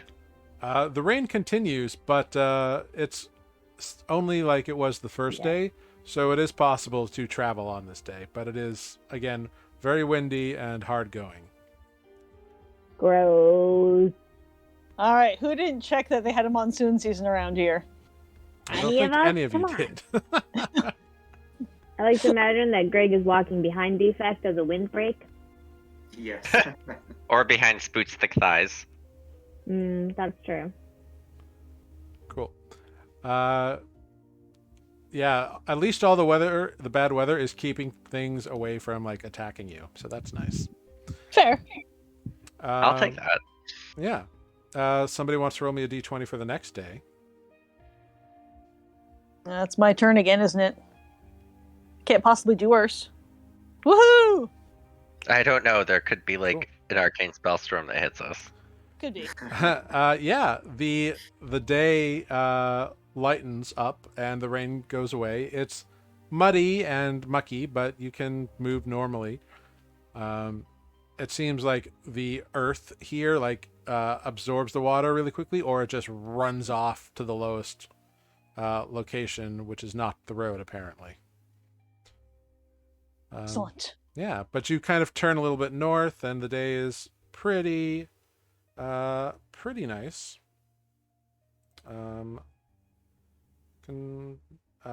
Yeah. And it is going right along, and you see just a bunch of nothing. It's a clear day. The weather is much nicer. It's open until a group of orcs start running towards you. And that is hi, where we are going to take a quick 5-minute bio break. So we will be right back, everybody. We'll be right back. And thanks for being here. Again, Phil Beard, thank you for the follow. Fumble folks, thanks for hanging out with us. We're going to come back and see what some of this crazy action with these orcs are. We will be right back in 5 minutes. Thank you, everyone.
what a dog's for.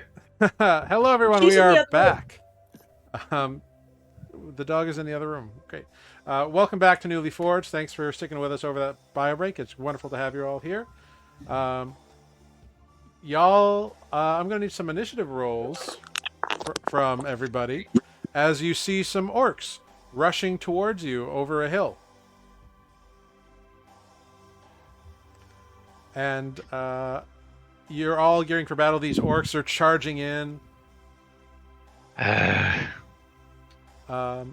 as they're charging in, you, Adis, what's your passive perception again? 25. Yeah, Adis, you pick up real quick that they aren't running towards you.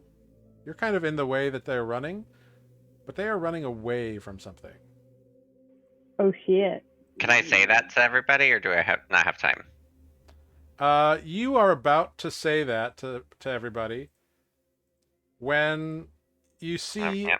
a massive creature jump out of the earth itself with huge jaws and clamp over half of the orcs. Like 3 of the orcs just get glomped by it, and it dives back into the ground. And the orcs all like scream, and then another one jumps from another direction and takes out the other 3 orcs, all in its big, massive jaw, just chomping down. And those 2 dive back underground. And everybody sees this happen. But Adis, you definitely see that there are like 4 rocky protrusions or metal rocky protrusions that are sticking up out of the ground and beelining it straight towards you all. I just portal out. I'm done. I'm done with this glimmering void. We should have taken the longer route and gone through Bestville.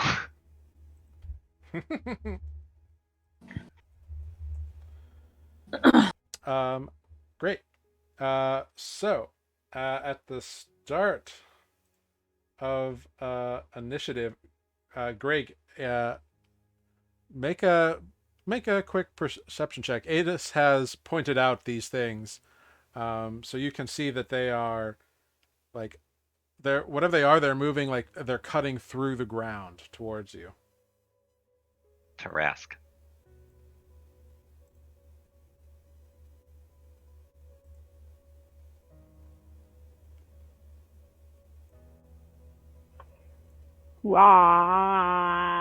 I'm gonna just hold a firebolt for when one pops up.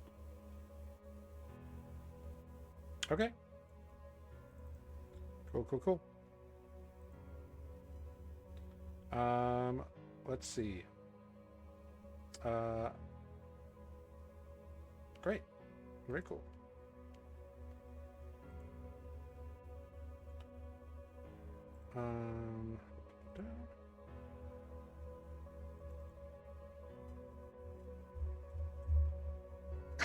Wonderful. Cool. Next up actually is Spoot with a 17 in his initiative. Okay. Spoot beat will. everybody. Huh? I said Spoot beat like everybody. I don't think that's Yeah. ever happened. Yeah, Spoot doesn't ever roll that high for initiative. I guess Spoot will just hold a sacred flame for whatever pops out. Okay. Next up is Adis. So can we see any of the creature? Or is it just rocks are just jutting out as they move? These protrusions are coming towards you. Almost like a shark fin, except through the earth. Okay, so some part of the creature is visible technically. Yeah. Do I know if I can get any sort of shot off at it? It's moving very quickly, but you can certainly try. They're probably like 50 to 60 feet away from you at this current moment. Because I have a spell that can technically restrain something. I'm just trying to think of like the attempt to hit would be. I mean, well, actually, in this instance, I'm going to say that the creatures, like, you saw how large these creatures are when they jumped, like, burrowed out of the earth, ate the orcs, and then dove back into it. I am going to say that they have full cover, essentially. Okay. All right. Well, I will, step. I'll maybe step back from the party like 10 feet and just ready an arrow. Okay. Yeah. And then Olive. Barkskin. Okay. There we go. Do that. Spell slot. Great. Recall. Oh, it's only one to do one. Cool. Yeah. Go And ahead, roll a d20 for me. sure. 5. Okay. Bonus action, giant eagle taken off. Well, before that happens, Bugger. can you Oh, roll no. a d100 for me, please? Oh shoot.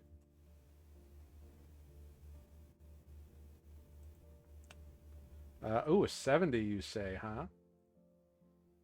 Oh, Lord. Great. So you cast your bark skin, and then all of you turn invisible. Awesome. Okay. Actually, that's good. Great. That could work. Right, yeah. Unless they have tremor sense, but hey. Yeah. I'm very still. So you are invisible, Olive. Cool. Are you still going to? I would still like to be a giant invisible eagle and take off and Yeah. fly. Yeah, you can do that. You can absolutely do that. Great. How far up and away do you fly? Up in circle. I'm sorry. Say that again. Just off the ground and circling. All right. Cool. So you are circling the party. We'll say 10 feet in the air. 20. 20 feet in the air. Cool. All right. Very cool. All right. So you are all invisible now, which is hilarious. All of us. That's great. So You're welcome. I guess. Yep. Until we need to heal each other. Cool. Yeah. Great. I love that. So that brings us to defect. Defect. You yes. are invisible and you cannot see anybody else. Okay. I will nonetheless activate Rage, All right. and I will just ready an action to swing my axe if it pops up beneath me or underneath me, whichever happens first. Yeah. And that's it. That's my turn. All right. Cool. You all hear a rumbling. And you see creatures. They leap out of the ground. And they dive towards various members of your party. And this is where I will bring you all over to the map. For you all to see what exactly is going on here. We should have some battle music going. There we go. Ooh. dun dun dun That's dun dun nice. dun. Yeah. Da-dum. Great. Yeah, you all over to the map. Hey, there we are. What the? Yeah. Yes. You see these large, kind of looking land sharky creatures, for lack of a better term. Oh, wait, we fought these before. Well, it. Yeah. They kind of out of the ground, and they are moving towards y'all, and one definitely goes for Adis. One What about goes... my instant held action Yeah, or whatever pops up? they trigger. Well, actually, they're invisible, so actually, no. They were out of range. Quite terrible. Yeah. So you do see these creatures. So yeah. Each one of them is jumping for those of you on the ground, but the two held actions definitely happen. So go ahead, Greg, with your firebolt, Defect with your axe, and Spoot with your sacred flame. Hey, me with my arrow. Oh, and Adis with your arrow.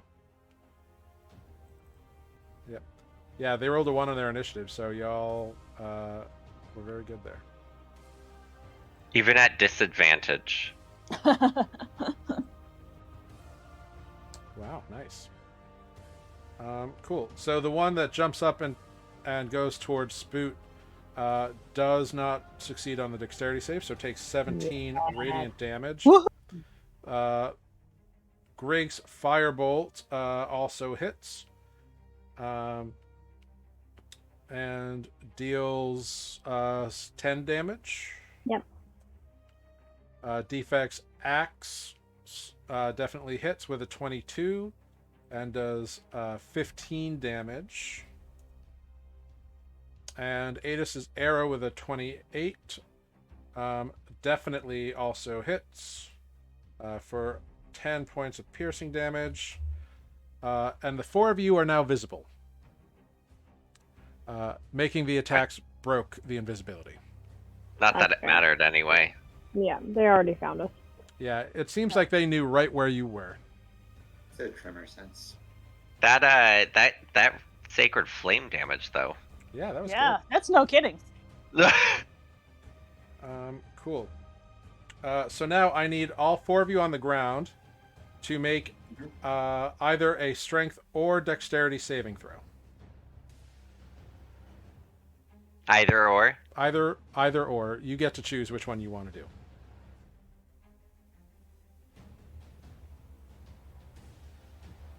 Oh no, Spoot. Oh, Spoot rolls a 7. Oh no. That's also on point. Rolled all the right. damage, but none of the escape.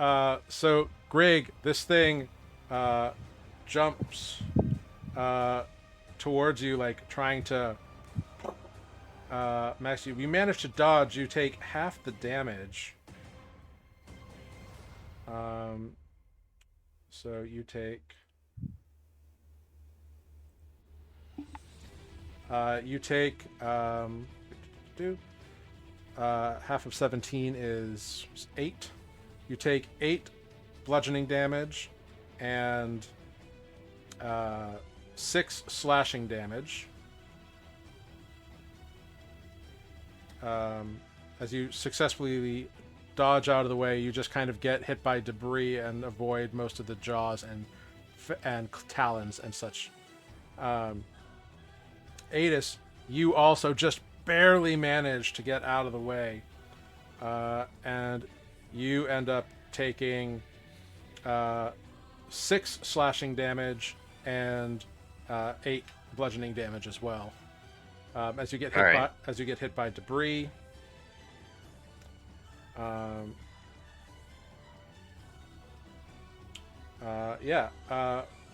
Both of you also can get pushed 5 feet away from the creature, which is nice. So you can pick a spot 5 feet away in a direction, and you get pushed there. Cool. Defect, you also succeed on your saving throw. You take 4 reduced to 2 bludgeoning damage and 6 reduced to 3 slashing damage. And you get pushed 5 feet back as well, out of the creature's grasp. And then poor Spoot does not succeed on the saving throw. Spoot takes a total of 30 points of damage. 13 go. bludgeoning and 17 slashing damage. As he just gets this creature like comes up and like jaws on him. Yeah. And Oh, Spoot damn. is now prone on the ground.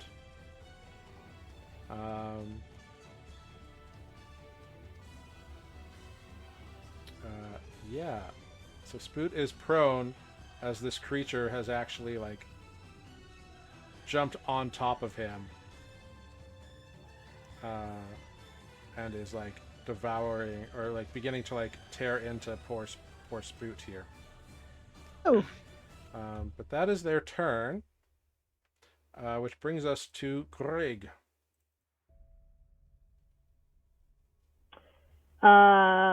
Greg is going to F it. Magic missile, the one attacking Spoot. All right, go for it. 1, 2, 3. These are Alright. terrible rolls. Yeah, 3 darts. Wailing into it for 8 points of force damage. Great. Yeah. Cool. That brings us next to Spoot, who is prone on the ground with this creature like right over him. Like it's occupying his square. Spoot is going to only a first level. Stand by. I need to read this description. Yeah, Spoot does have all of his spell slots and everything, including the Baton of Morale recharged. Adis, you Right. are on Spoot deck. is going to cast command and say, "Flee." Ooh, all right. Cool. Can you roll a d20 for Spoot, please?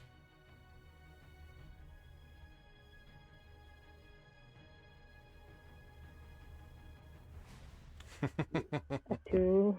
Oh, that laugh. I need Spoot to roll a d100.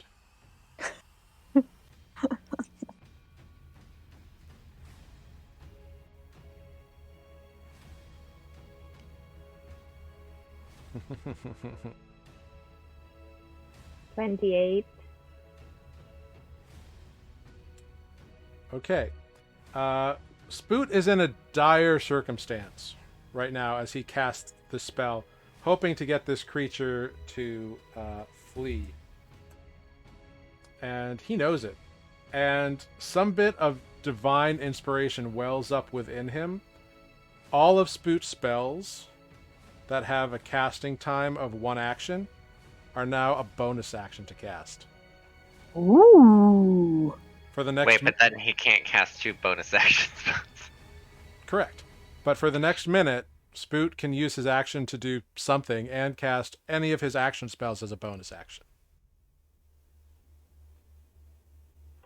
All right. We are down for that.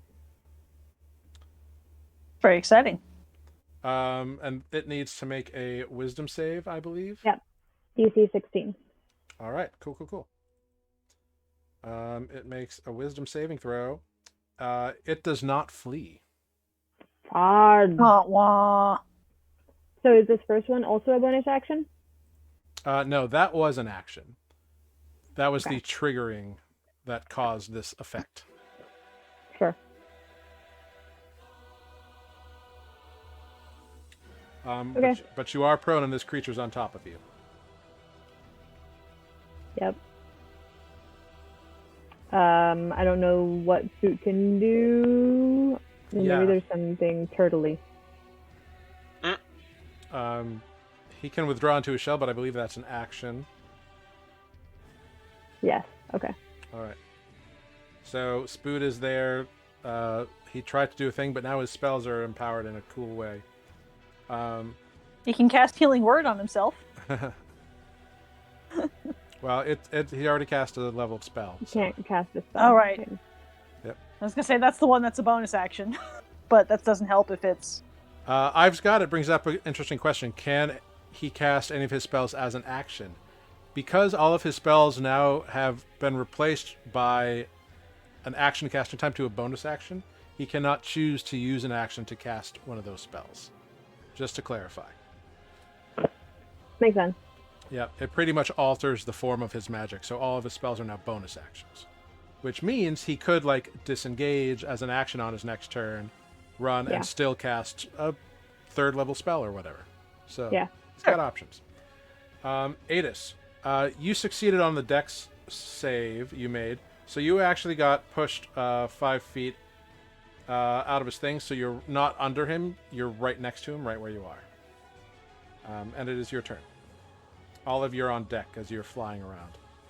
Okay, so where I am is where I am. Correct.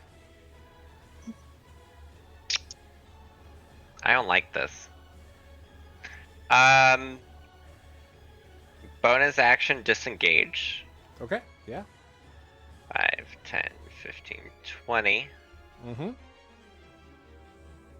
And then just against the one that hit me, just pew pew. Yeah, do it.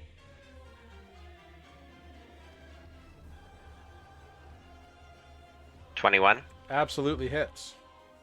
for 9. Yeah, nice. 24 for 5. Also a hit. Gross. That's my turn. Wonderful. That brings us to Olive in your giant eagle form, flying 20 feet in the air. Dive bomb. I'm going to swoop down and slash at the one standing over Spoot with my talons.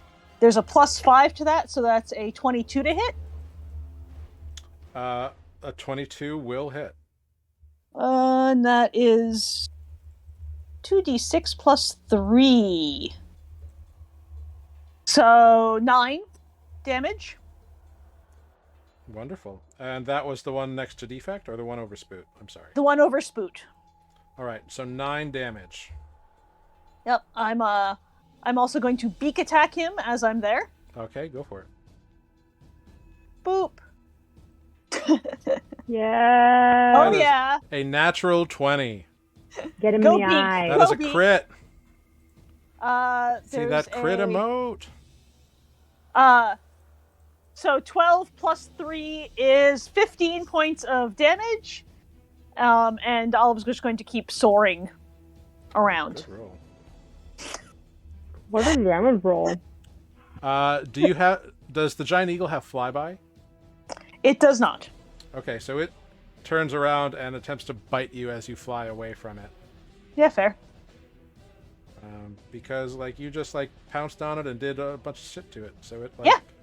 That's a 23 to hit That will unfortunately hit. for 31 points of piercing damage. Holy!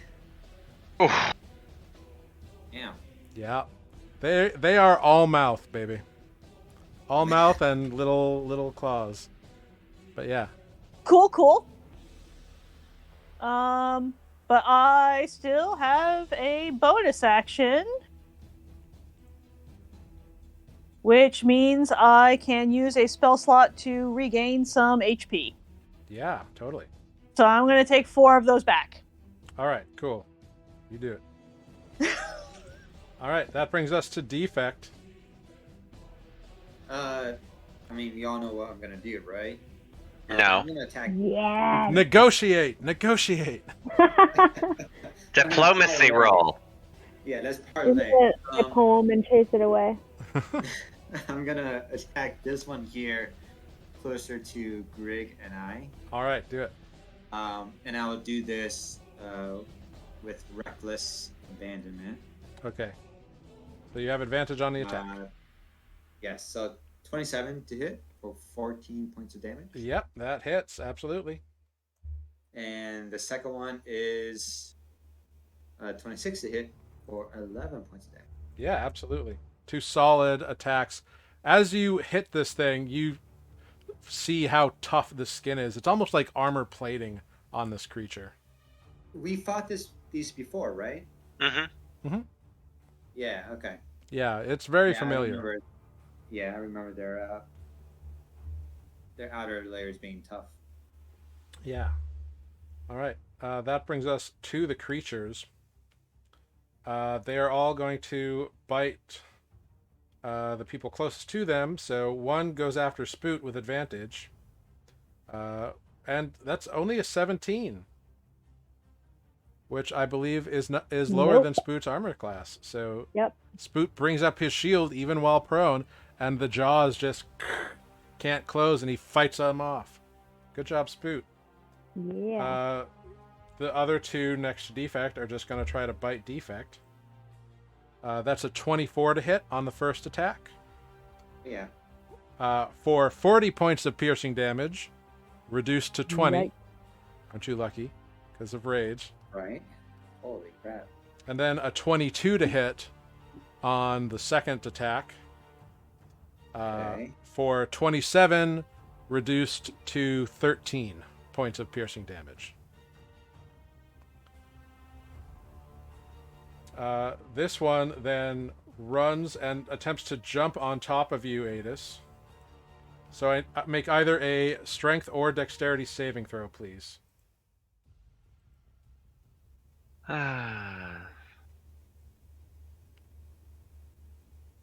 8. Oh, Yikes. you are knocked prone and are underneath the creature now. Oh, It has pinned you. You're not restrained or anything, you're just prone in its space. And you take 13 points of bludgeoning damage and 13 points of slashing damage. Ouch. But that is all of their turns. Back to Greg. Okay, so Greg is going to. Oh, and all of you are no longer invisible, by the way. fair. Greg is going to disengage. Yep. Right, because I'm in theory engaged with that one. Mhm. Disengage. Whoop.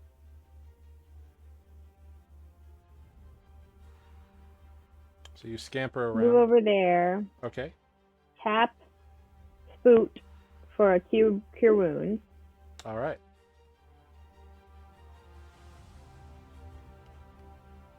Spoot regains 7 healing damage. Okay, good. And then I'm going to finish my movement over here, right? 5, 10, 15, 20, 25, 30. All right. Very cool. All over here. Wonderful. Next up, we have our friend Spoot on the ground. Meanwhile, Spoot is going to pull out the baton of morale and hit the thing. All right. Make an attack roll. You're prone.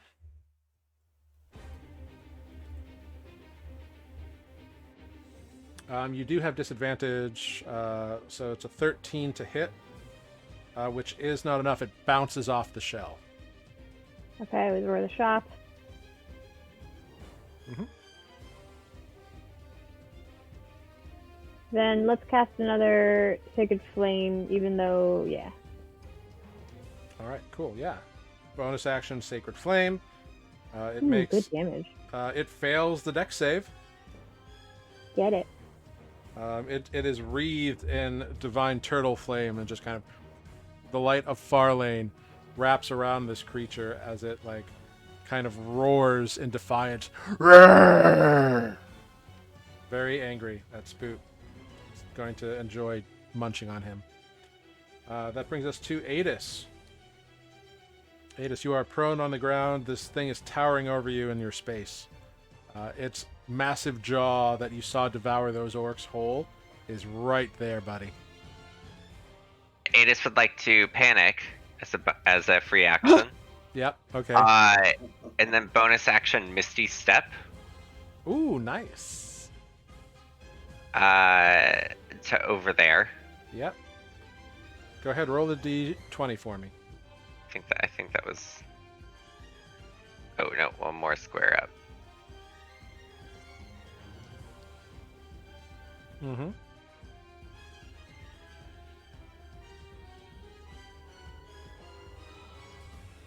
All right. 6. Carry on. I will say that you misty step yourself away. You're still prone in your new square though. That's fine. I can still stand up. Mhm. So I will stand up and take 2 more shots at it. Yeah, go for it. 15. 15. Unfortunately, the arrow magically appears in the bow, fires, and dissolves on impact, doing no damage. 28. 28, however, does manage to find a soft spot and think. And then the arrow disappears after dealing 5 points of piercing damage. I'm just gonna. Matt can play Adis from now on. Aw. Clearly, he rolls a lot better. Anything that's not perception checks, I can't do. Next up is Olive. Olive the Eagle. Olive the Eagle is going to swoop down and pick up the biggest rock she can see. Make a perception check. What is? I have a +4 to perception as the eagle. So 16? I think you also have advantage on perception checks as an eagle. Yes, senses? I do. In fact, have advantage on perception checks. Great. However, the 16 is as good as it's going to get. Cool. So you are like in the plains, so there's not a lot of huge rocks. You do see one about 80 feet away that looks fairly large. You should be able to lift it, unless it's like really big underground. I see a lot of rocks on this map. Those were shadows, not rocks. Okay, fine. I'm still going to get the rock. I am limited by map things. You know, there are a lot of rocks there. Sure. Fair. That's a me thing. I'll allow it. Yeah. You grab a rock. So you want to go for these rocks over here? You definitely see those. Yeah, I'll take those rocks. Cool. Yeah, they're 50 feet away from you. But you can swoop down and grab one. Cool. Well, what's your flying speed as a giant eagle? 80 feet. All right, yeah, no problem. You can swoop down and grab one and get 30 feet back. Cool, I'm going to drop it on that guy. All right, cool. I'm going to say that this is a dexterity saving throw for him. You're just dropping it from the air. Yeah. So I'm sorry. From how high in the air are you? I'm like 20 feet in the air. 20 feet in the air. Okay, cool. I'm going to say he's got to make a DC 14 dex save to avoid this thing. Which he does not do. Go ahead, roll. They're pretty big rocks, and it's from 20 feet in the air. Go ahead, roll. Roll 2d8. All right. This creature takes 10 points of bludgeoning damage as you drop a rock onto it. Cool. Very cool. I like that. Creative thinking. I like that. Defect, it is your turn. Yeah. Same thing. I'm attacking this guy. Yeah, do it. Reckless. And because it went well with me last time, I'm going to do the -5 plus 10. Great weapon master. Yep. Hope Yeah, for the do it. best. Okay, good. So that's a 22 to hit. Yep, that will hit for 26. 26 damage. Ouch. All right. And I'll do the same exact thing for the second swing. Yep. 25. So A 20 will hit for 19 more damage. Woof. This guy's looking rough. okay, that's what I needed. All right. Good. That's my turn. All right, it is now their turn. The one over Spoot is going to attempt to devour him yet again. That is a 26 to hit for 13 piercing damage upon Spoot. Or what did I say? Just now? Yeah. 13. Okay, yeah, sorry, I misspoke. 30 points of piercing damage to Spoot. Ouch. Okay. Sorry about that. Defect, the 2 on you attempt to bite at you. The first one Yeah. misses with a 17. Yes, However, a 19 does hit you, I believe. that is correct. Yeah. For 28 piercing damage reduced to 14. Right. This guy turns and his prey is gone, but Greg is right there. So it kind of does a like run around and kind of like runs off and then jumps and charges towards you, Greg. Sounds bad. It kind of like did like a U-turn thing, ran and gained up speed and pounced towards you. Make either a dex or a strength saving throw, please.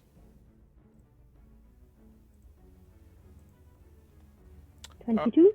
Yeah, you dodge out of the way and just get hit by debris and shrapnel and not the massive creature itself. So you take, instead of 16, you take 8 bludgeoning damage and 7 slashing damage on a successful save. And you are pushed 5 feet out of the creature, so you are not prone. Or you are not prone from it. So good job. And that is 4 of them, which brings us to Greg. Oh, Olive, can you make a con save for me? Sure. All right, your bark skin has dropped, by the way. Don't. So Greg, it is your turn. Great. Greg is going to bonus action disengage. Yeah. 5, 10, 15. Wait. 5, 10, 15, 20. Pause here for a moment. Gonna do Cure Wounds.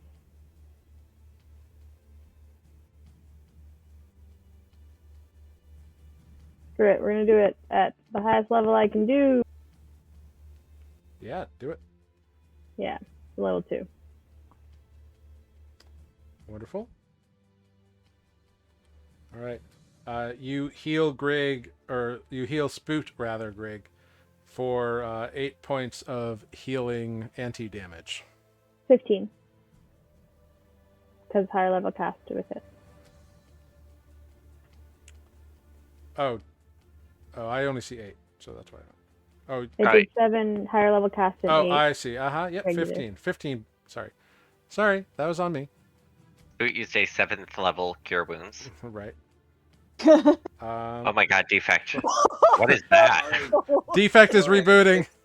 Defect has a defect? Well, description link, and it just did that. That's weird. Whoa. Cool. So, And then gonna finish up my movement. That was 20, so another 25, 30. all right. I'm over there now. All right, we are now up to Spoot, still prone and pinned by this creature who just took a chunk out of him. Yep. All the spells are bonus action still. Mm-hmm. Oh, Greg, roll the d20 for me, actually. Oh, snap. Yes. All right, back to Spoot. Okay. Spoot is going to... So, he's prone, and the creature's on top of him. Does disengage actually work? Yeah, he's not restrained. He's just prone, and his speed is halved while he crawls on the ground. Okay. Then, yeah, I guess Spoot's going to try to action disengage Okay. and back off. Yeah, he can do that. So 5, 10, 15 is half of his speed. Yep. Yeah, he can crawl all the way back there. And then It Get up. it does take an opportunity attack against him as he crawl. Oh no, he disengaged. Never mind. Activated. He disengaged. He disengaged. okay. And then Spoot can stand up once out from under the creature, right? He could stand up here. He would have used 10 feet, another foot. So if he wants to stand up, he can only get to here. Because he has to crawl 5 feet, so that's 10 feet of movement. Then he can stand up, which costs half movement, so that's 15 feet, which leaves him with Okay. 5 left. All right. Spoot will just crawl over there. All right, cool. That's So fine. 5, 10, 15. Yep. And then all spells are okay. I should play Spoot as Spoot, and not Spoot as Greg. I guess Spoot would cast Healing Word. Spoot would do a medicine check Yeah. Roll a medicine check for Spoot. on like the party, if that works. Yeah, he can look around. Which makes sense because he's been pinned, so he's finally getting a view on people. 12. Looking around, it looks like everybody's hurt, but it's hard to get more than that.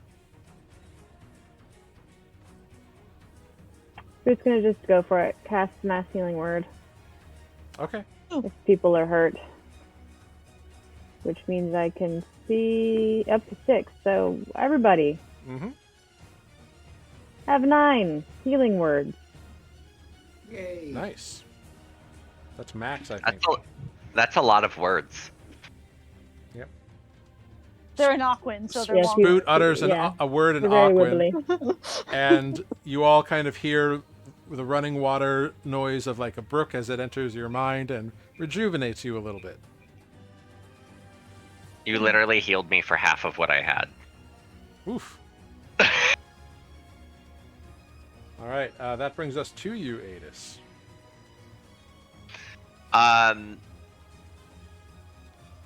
Since it is no longer attacking me. Oh, how do I maximize damage? Fuck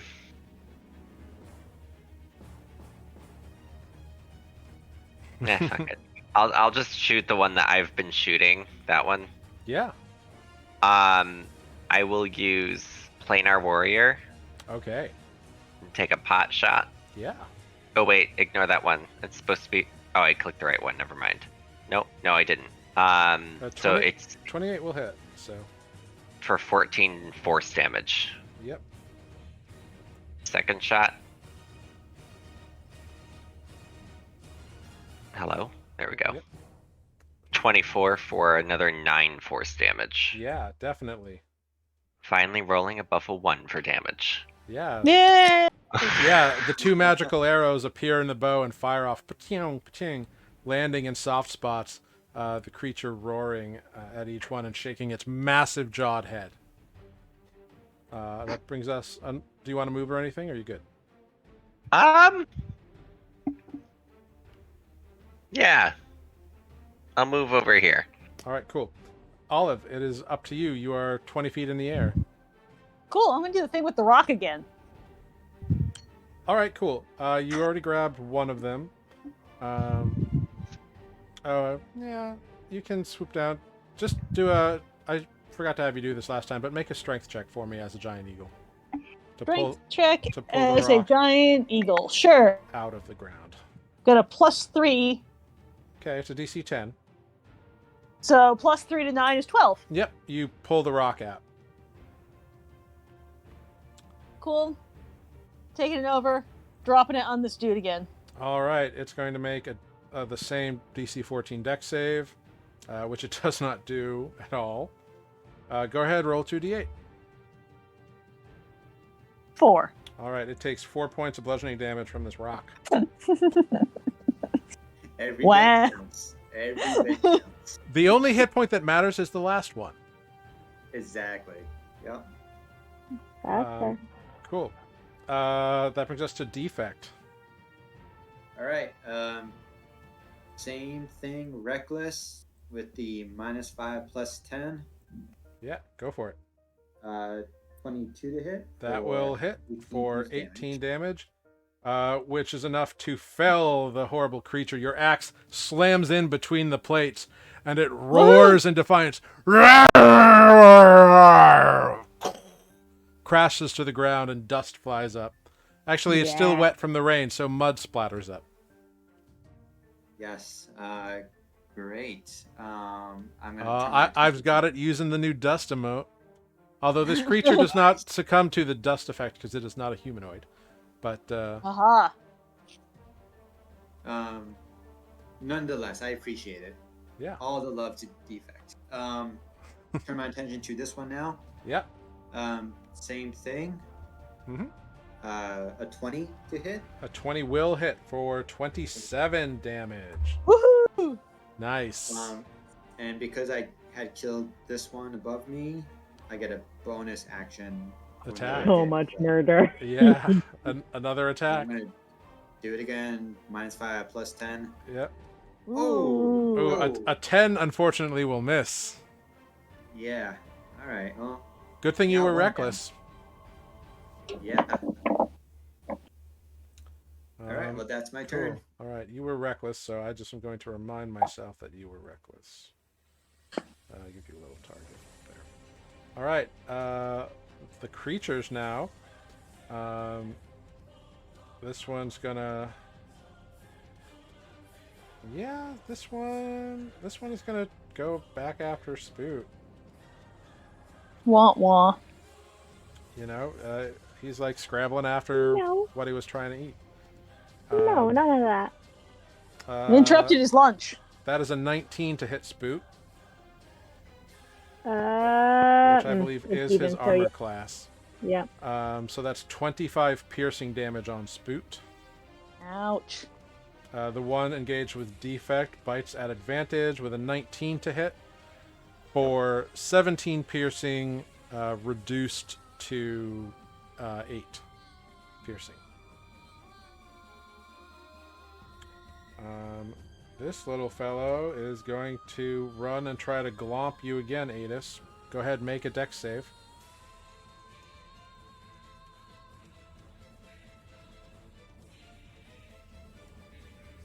Or Sorry. strength. Hold on. Sorry. Yep. Dex or strength as you desire. 15. Okay, you are unfortunately knocked prone again Damn it. as it glomps on you. You take 12 bludgeoning damage and 10 slashing damage. Ouch. Greg, it is your turn. You see this one creature come up and like bite at Spoot like deeply. You see another one launch itself at Adis and pin him to the ground. And you see Defect fell one of them and start weighing in on another. Right. I guess it's time to break out my little cannon. All right. I guess in protector mode, because that's what's responsible. So begrudging. I just want to murder. Sometimes you gotta support. I understand. Little Chomper comes out. Chump. And once that page loads, I will roll its healing temporary hit points. All right. That will affect you, Chomper, and Spoot. Yep. All right. Cool. All right. You all get 5 temporary hit points, which is exciting. And it is Spoot's turn. So the creature is not like pinning Spoot anymore. So Spoot can stand up for half his movement without anything.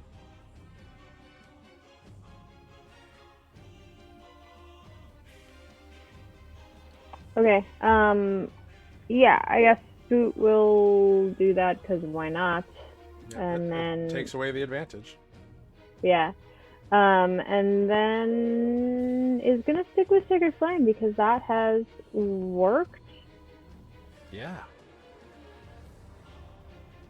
It fails once again, Right. taking the full 18 radiant damage Woohoo! as Great. as these little green and yellow turtles just kind of appear and like wreath this thing in flame for a split moment, just whoosh, and it kind of roars. It's looking pretty rough now, actually.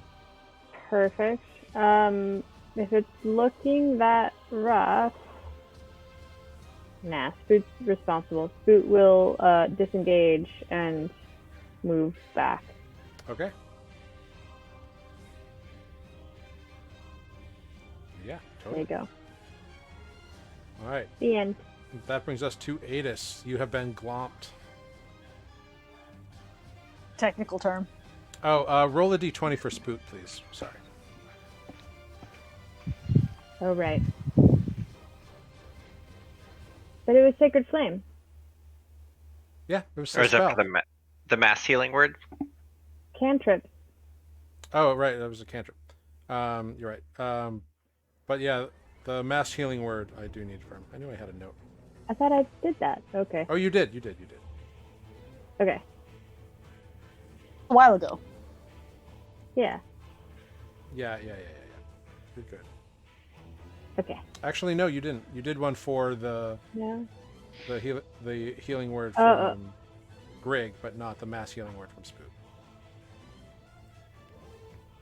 Okay. I'm sure it'll be fine. Great. All right. Thank you. Indeed, Adis, you have been glomped. You are prone. There is a creature right on top of you.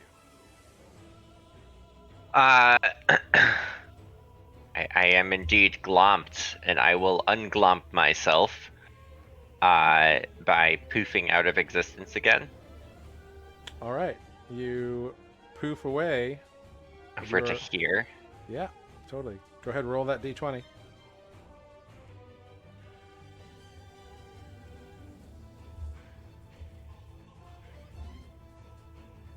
$13. Great. Carry on. And then I will stand up and I will move another 15 feet. Yeah, Just get out of dodge. totally. And then I will just turn to assist defect. Just take a couple of shots at that one. I believe it was your action to or no, it was half your move to stand up. You used a bonus action to get out. Yeah, Misty Misty Step is bonus Yep, action. You're good. Yep, make your attacks. First shot. Natural 20. Natural 20! Woo! Yes. Crits in chat. That's Finally. wonderful. That's a lot of damage. 8, Yeah. 16, 24. No, wait. 22. Yes, 22. Dang, son. Nice. Second shot. 27 for another 10. Yeah.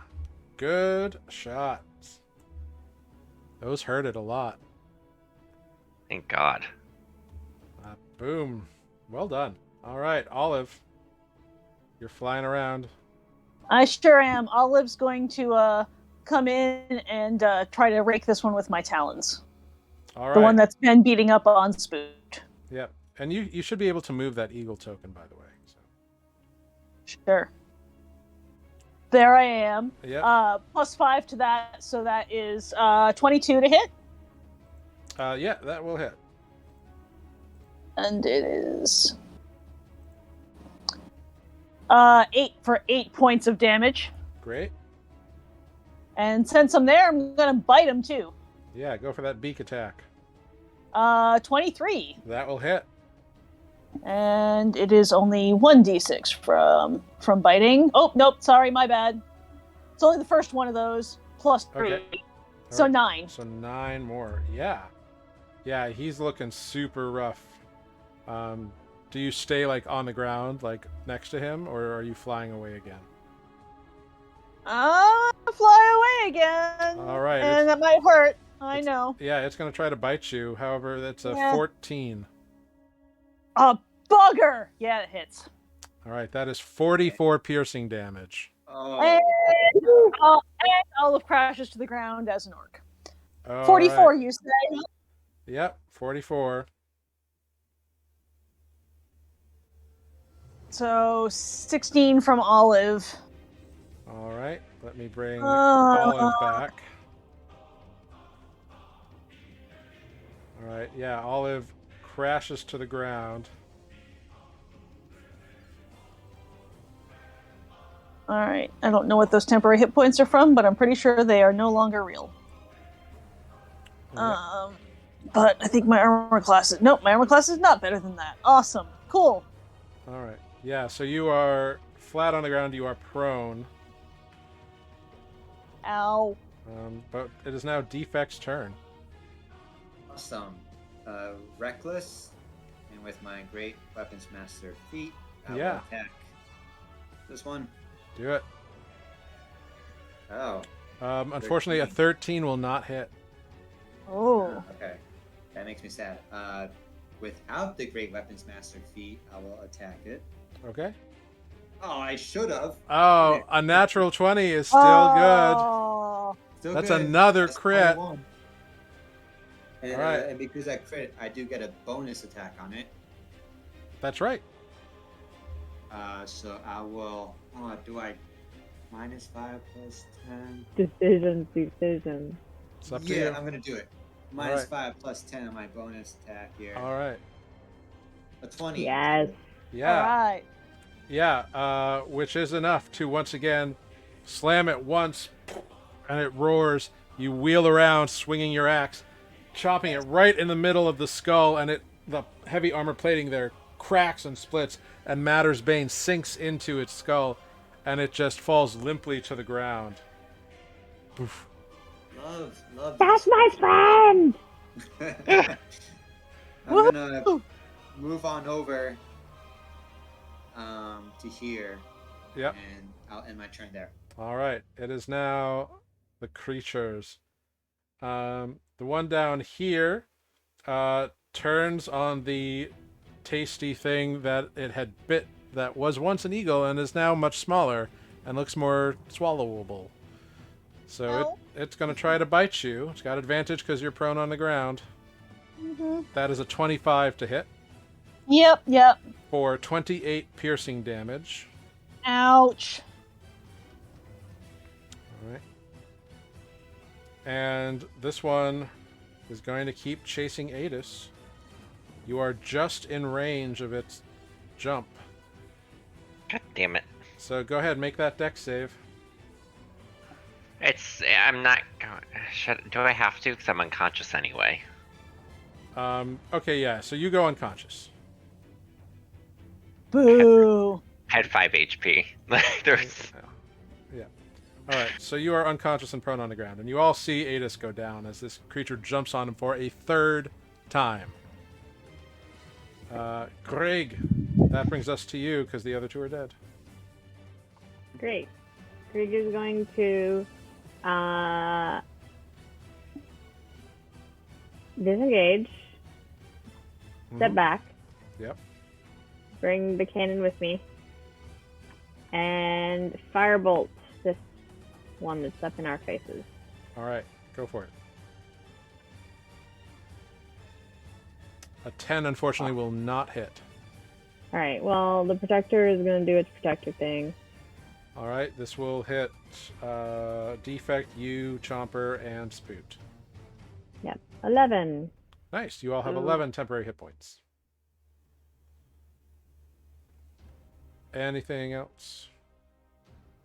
Well, actually, wasn't it your boat? Oh no. Did you disengage? Yeah. I will say, Never mind. yeah, okay. So then you don't get the hit points unless you want to have not disengaged, in which case it will probably take its attack against you. No, I'll disengage. Okay, so you don't get the temporary hit points this turn, but you've backed off. That one used its opportunity attack already. It has had its turn since then, Oh, so it Never mind. It has it back. I was Yeah, like, it that's attacked fine. me. Yes, and it just did Yep. so on its turn. Yeah, fair. It's got its reaction back now. Yeah. So I did its things. All right. Those are the things that I did. Yep. Okay. It is now Spoot's turn. Food is going to Sacred Flame again. All right. It is going to attempt a dex save. Nope. It fails.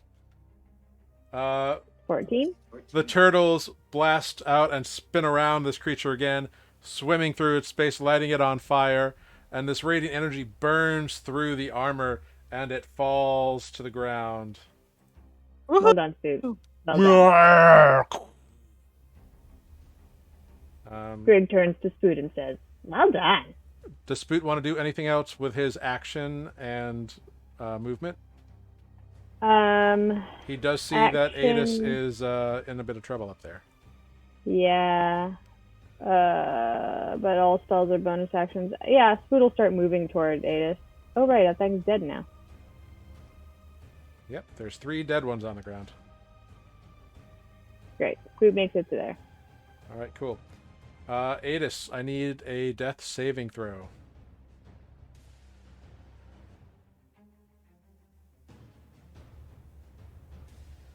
Uh,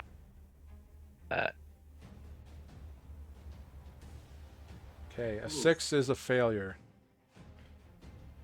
we have diamonds, right? Olive, it is your turn. You are prone on the ground. The creature that bit you is dead next to you. I would like you to make a quick... this could be either animal handling or insight. I will let you choose. Take animal handling. Okay. All right. Yeah, there's a big creature who is like on top of Adis. And Spoot Cool. is kind of running over that way. You're prone on the ground. What do you want to do? I'll stand up. All right, that's half your movement. Ba-chow. Cool. I'm going to cast some blight on that one that is chomping on Adis. Ooh, girl. All right, you So that's a cast Constitution saving throw. that. Okay. Big numbers. Go ahead and roll the blight damage you just did. Go ahead, roll a d20 for me. It does succeed on its saving throw. Does it take half damage? It does take half damage. All right, so it still takes, what is that? 17 damage? 18. 18 damage, yep. All right, so it still takes 18 damage, but it does not take all of it. It seems like it is very hardy. It's got armor plating for skin, so...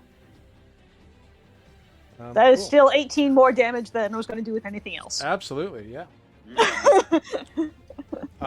Defect, it is now your turn, unless all of you want to do anything else. Nope, I think that covers it. Okay, cool. Then yes, over to Defect. Yep, I'm gonna run on over.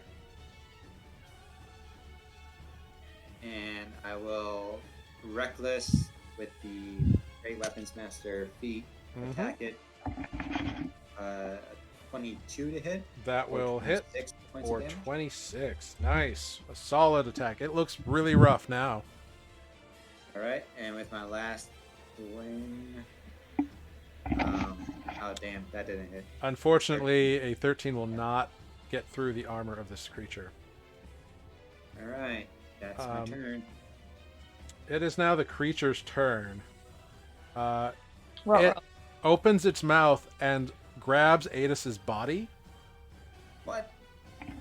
and begins burrowing and dives back into the ground and begins burrowing away. Wait, what? Begins Do or I? is out of sight. It burrows like straight down, like it's walking through. It leaves a tunnel behind it. It does leave your threatened area, Defect. So Okay. it is possible that you could hit it. But it, Get it! Yeah. it has Adis in its jaws. And like it bit down on you, Adis. It was not trying to be nice. So that is a failed death save. No, it hits 2 failed death saves. It wasn't attacking you. You just took a little bit of damage from it. So I'm only going to count it as 1 because it wasn't trying to like do extra damage to you. It's just grabbed you and didn't care if you got hurt. Okay. Alright, I'm gonna swing my axe and hope for the best. Because I was reckless on my previous turn, does that still count on this turn? I think Reckless only counts for the turn, but double check. No, Hold on, it counts yeah. until the beginning of your next turn. Does it? Yeah, just because all attacks against you are still at advantage That until is the beginning true. of your next turn. That is true. So, Okay. with a Yeah. 27, you will hit. Okay, and with a 14? And you will deal 14 points of damage to it, Yes. which is exactly how much it had left. Mother Oh my ass. god. I am not kidding. It had exactly 14 hit points left. Oh my god, I think you just killed him. You just killed Mike. Oh my god. Oh my god. So, yeah, Wow. it turns around and it begins diving away from you, and you swing desperately at it as it's got your friend in its jaws. And you chop deep into it, and the creature in the tunnel it's making stops moving. We're going to stay in initiative here because what happens next could matter a lot. Yeah. So there is a large creature, which means Adis is 10 feet away from you, forward into a tunnel. So you need to get Adis out very quickly, which brings us to Grig's turn. Well, Grig only has so much movement, but let's see how much I have.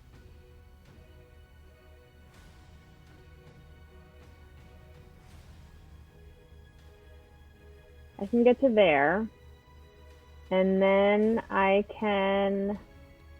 You do not have sight on Adis. He's inside of a tunnel, like That's fine. under 10 feet of bulky creature. You're 10 feet Um, of Mulet.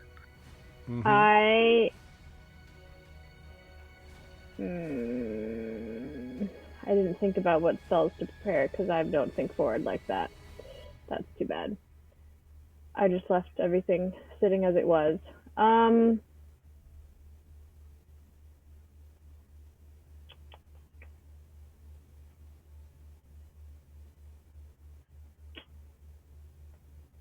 Yeah. There is nothing I can really do. Aside from Alright. say, oh shit, get him out. Throw a Okay. good berry at it. Maybe a little, find me. Right. All right, cool. That brings us to Spoot. Boot. So Spoot could try to pull the creature out. He's close enough. He could grab hands. He could use his action to try to pull the creature out. And all of his spells are currently bonus actions. Yep. And does he have any line of sight on Adis or no? No, like Adis is in the front jaws. Not even so- like a toe. Okay. No, the creature's got to be moved out of the way. All right. And it's a big, heavy creature, so I'm going to say it's a DC 18 strength check, which is Not possible for Spoot to exactly- do. It is But- possible, yes. It doesn't make any difference. I was going to say it's straight strength or an athletics, but it doesn't make any difference. Yeah, it's pure strength on this one. Okie doke. Pull. And he 18. fucking makes it. Oh my god. Holy He shit. feels like shit, but he's not going to let Adis die. In this fervor of knowing that Adis is in dire straits, Spoot rushes in, grabs the ass end of this creature, and uses all of his so. tortal strength, digging his feet into the muddy ground, pulls the creature out, revealing Adis in its jaws, just barely, pulling it 10 feet out, just enough to see Adis's body. He's got a bonus action left. Bonus action, healing word at, why not? We'll do it at 3rd level. All right. There we go. And with 11. that, Adis receives 11 hit points and does not die. You return from unconsciousness, Adis, in the Boom. jaws of this thing, covered in mud, but alive. I'm gonna say that Spoot is MVP this round. Although Yeah. Defect killed 2 of them, but Defect 3 of them. Defect always kills everything. That's true. It's What defect does. frustrating, although it is really satisfying. It's that Drax effect.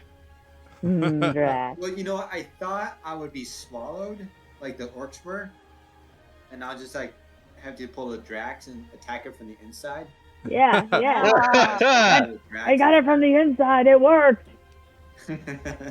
Yeah. So, Adis, you are alive. You are in the jaws of this thing, covered in muck and saliva, and you look at Spoot, who is showing signs of like strenuous physical activity. You get the sense that he just like hauled you out of a hole and brought you back. I like to imagine that Spoot has now fallen onto his bum, and it's like not quite rolling backward on his shell, but very close. Yeah, Not quite like his shell is still in all the that's air. propping him up at the moment. Yeah. Yeah. Ow! That hurts so much. I can't move. Yeah, no, me neither, says Spoot. Whoa. I got pancaked 3 Yeah, you times. Mm-hmm. Yeah. I'm just gonna lay here for a minute. If you guys don't mind. I mean, I guess. I'll have Chomper move in range of everybody and do a little ding. Yeah, you can all take a short rest. In fact, this is where we'll end tonight's episode of Nuuli Forged, because it's a good beat to end on. You're all alive, a little worse for wear, but when we come back, you can have taken a short rest when we come back next week. Hey. Wow, everybody. Wow. I was very concerned that Adis was going down. Into the Concerned that I underground, was- literally. Yeah. Yep. That was On the nubbins. oof.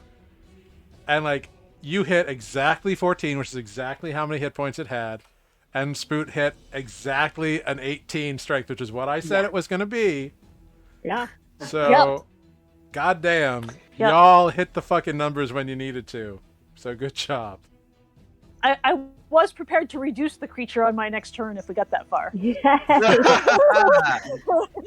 Well, I believe it also reduces the objects it is carrying, Mini That would- Adas. which would have meant that Hey, it is. Adis's body would also have been reduced. I love that. I love it. Because We need a as movie. we have break. as we have established, a dead body counts as an object. Adis- But that means that the creature is also an object, and therefore can't be is therefore no longer carrying anything. I can reduce a creature or an object. Yeah. But like if you Does it reduce become somebody, one all object? their stuff reduces with them. Like all the gear But they're when you're carrying reducing also an reduces. object, does another object that it's touching also reduce? Yeah. No. Since any item dropped by an affected creature would return to normal size immediately. Yeah. So once Adis Oh, was okay.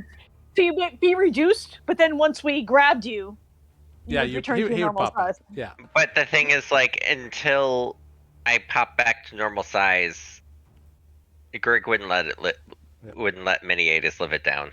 It's true. Oh, one quick bit of housekeeping actually. I need Spoot to roll a d20 for me for that last healing word. Aha. 10. All right, great. Actually, one more bit of housekeeping. In the last episode, y'all were talking about whether or not you were going to leave the fragment of the blood shard that you have with Fluxus.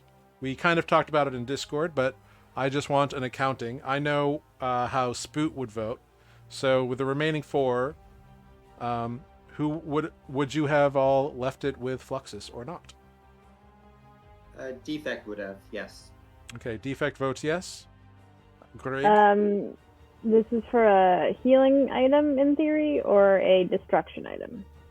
You had talked about using its more beneficial qualities as opposed to its damaging qualities.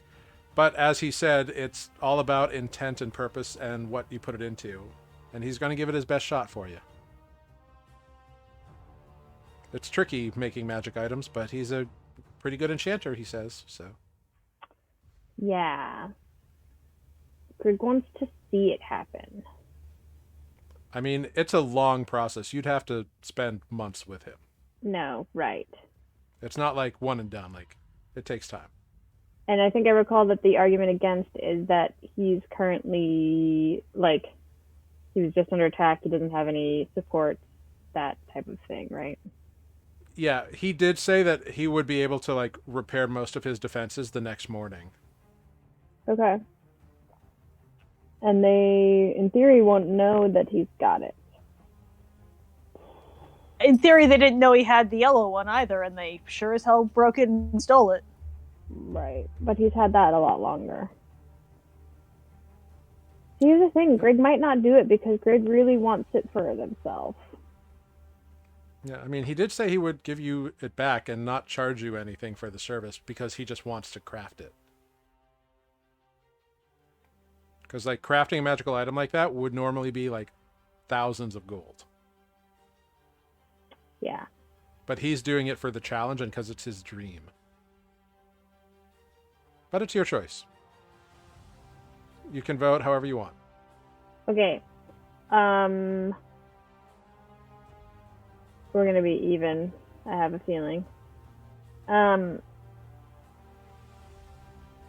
Hey. 5 of us. We can't be even. Oh, right. I can't do math. I counted Jared. God. Jared doesn't get a vote.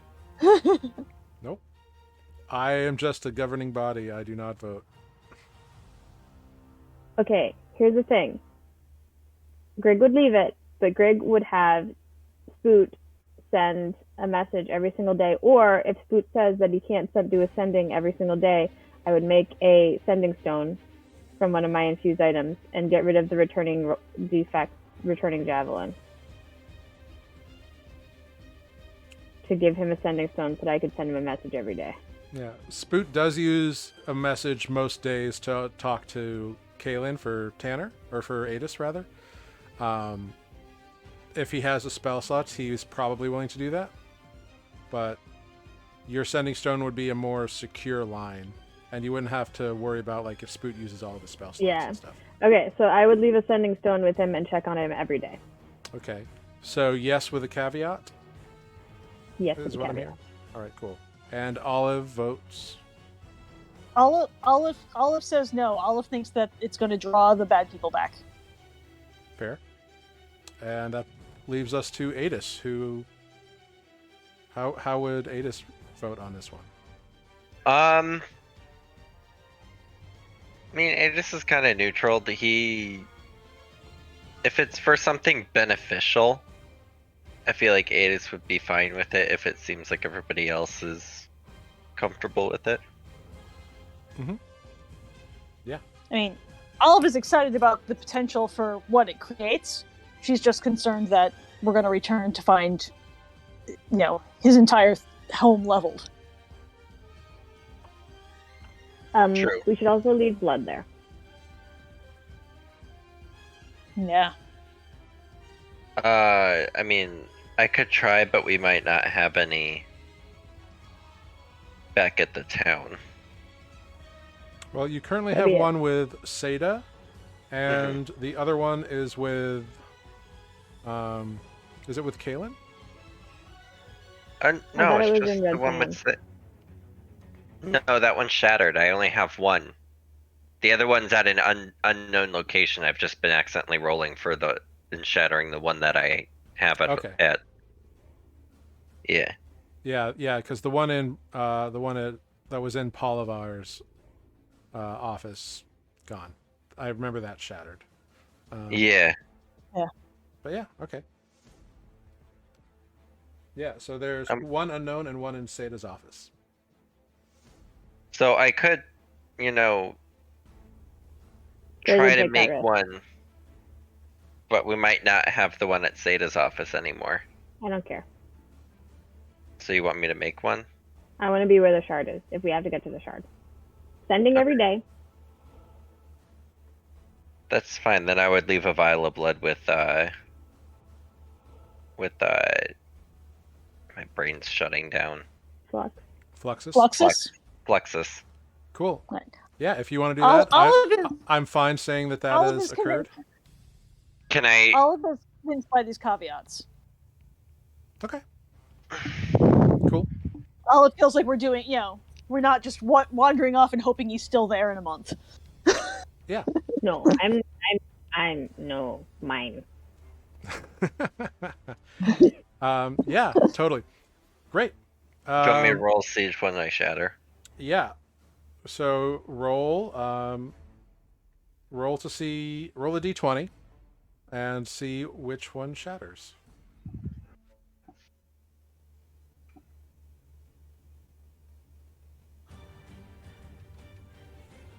I don't know. Okay. In your mind, you hear the sound of breaking glass, and you don't know where or when it happened, but you hear the sound of breaking glass. All right. And you leave a vial of blood with Fluxus. So, as far as you know, you definitely have one that works that goes to Fluxus. Mm-hmm. And you have either one that works with Seda or one in an unknown location.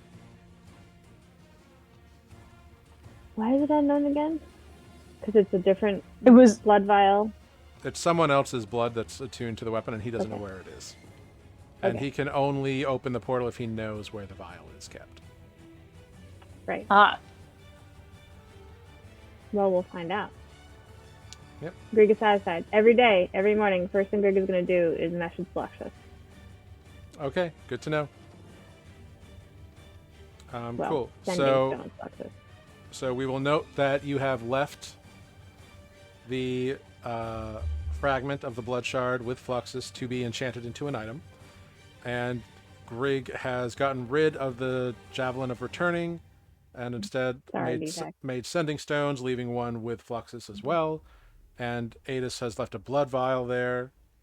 And one of his other ones has shattered.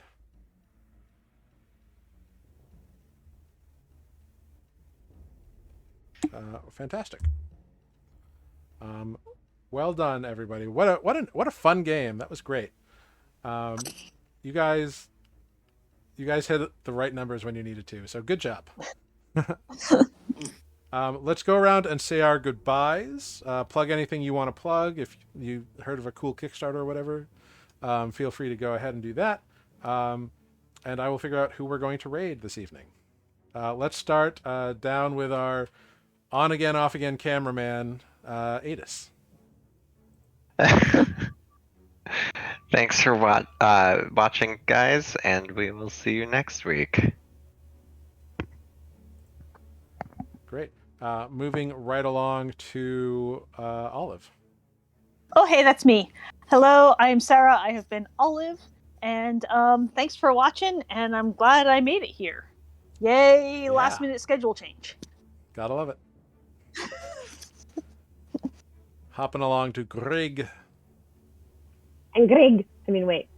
I'm Amber. I play Grig. Thanks for watching. I have nothing really to push, but I will do the social media at Nuuli Forged on Instagram and Facebook. And we have a YouTube for all of those previous episodes if you just joined us for tonight.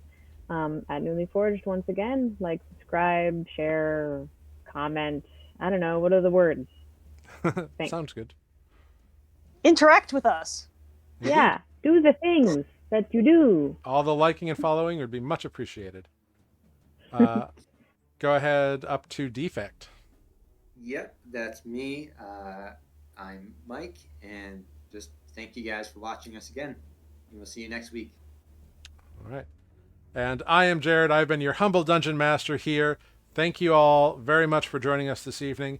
Thank you to Phil Beard for the follow, and thank you to Fumble Folks for rating us again with 13 glorious fumbling followers. I don't know if that's what you call yourself, but I'm just saying it. You do now. So thank you for the raid. It's much, much appreciated. And we're going to raid the Venture Maidens.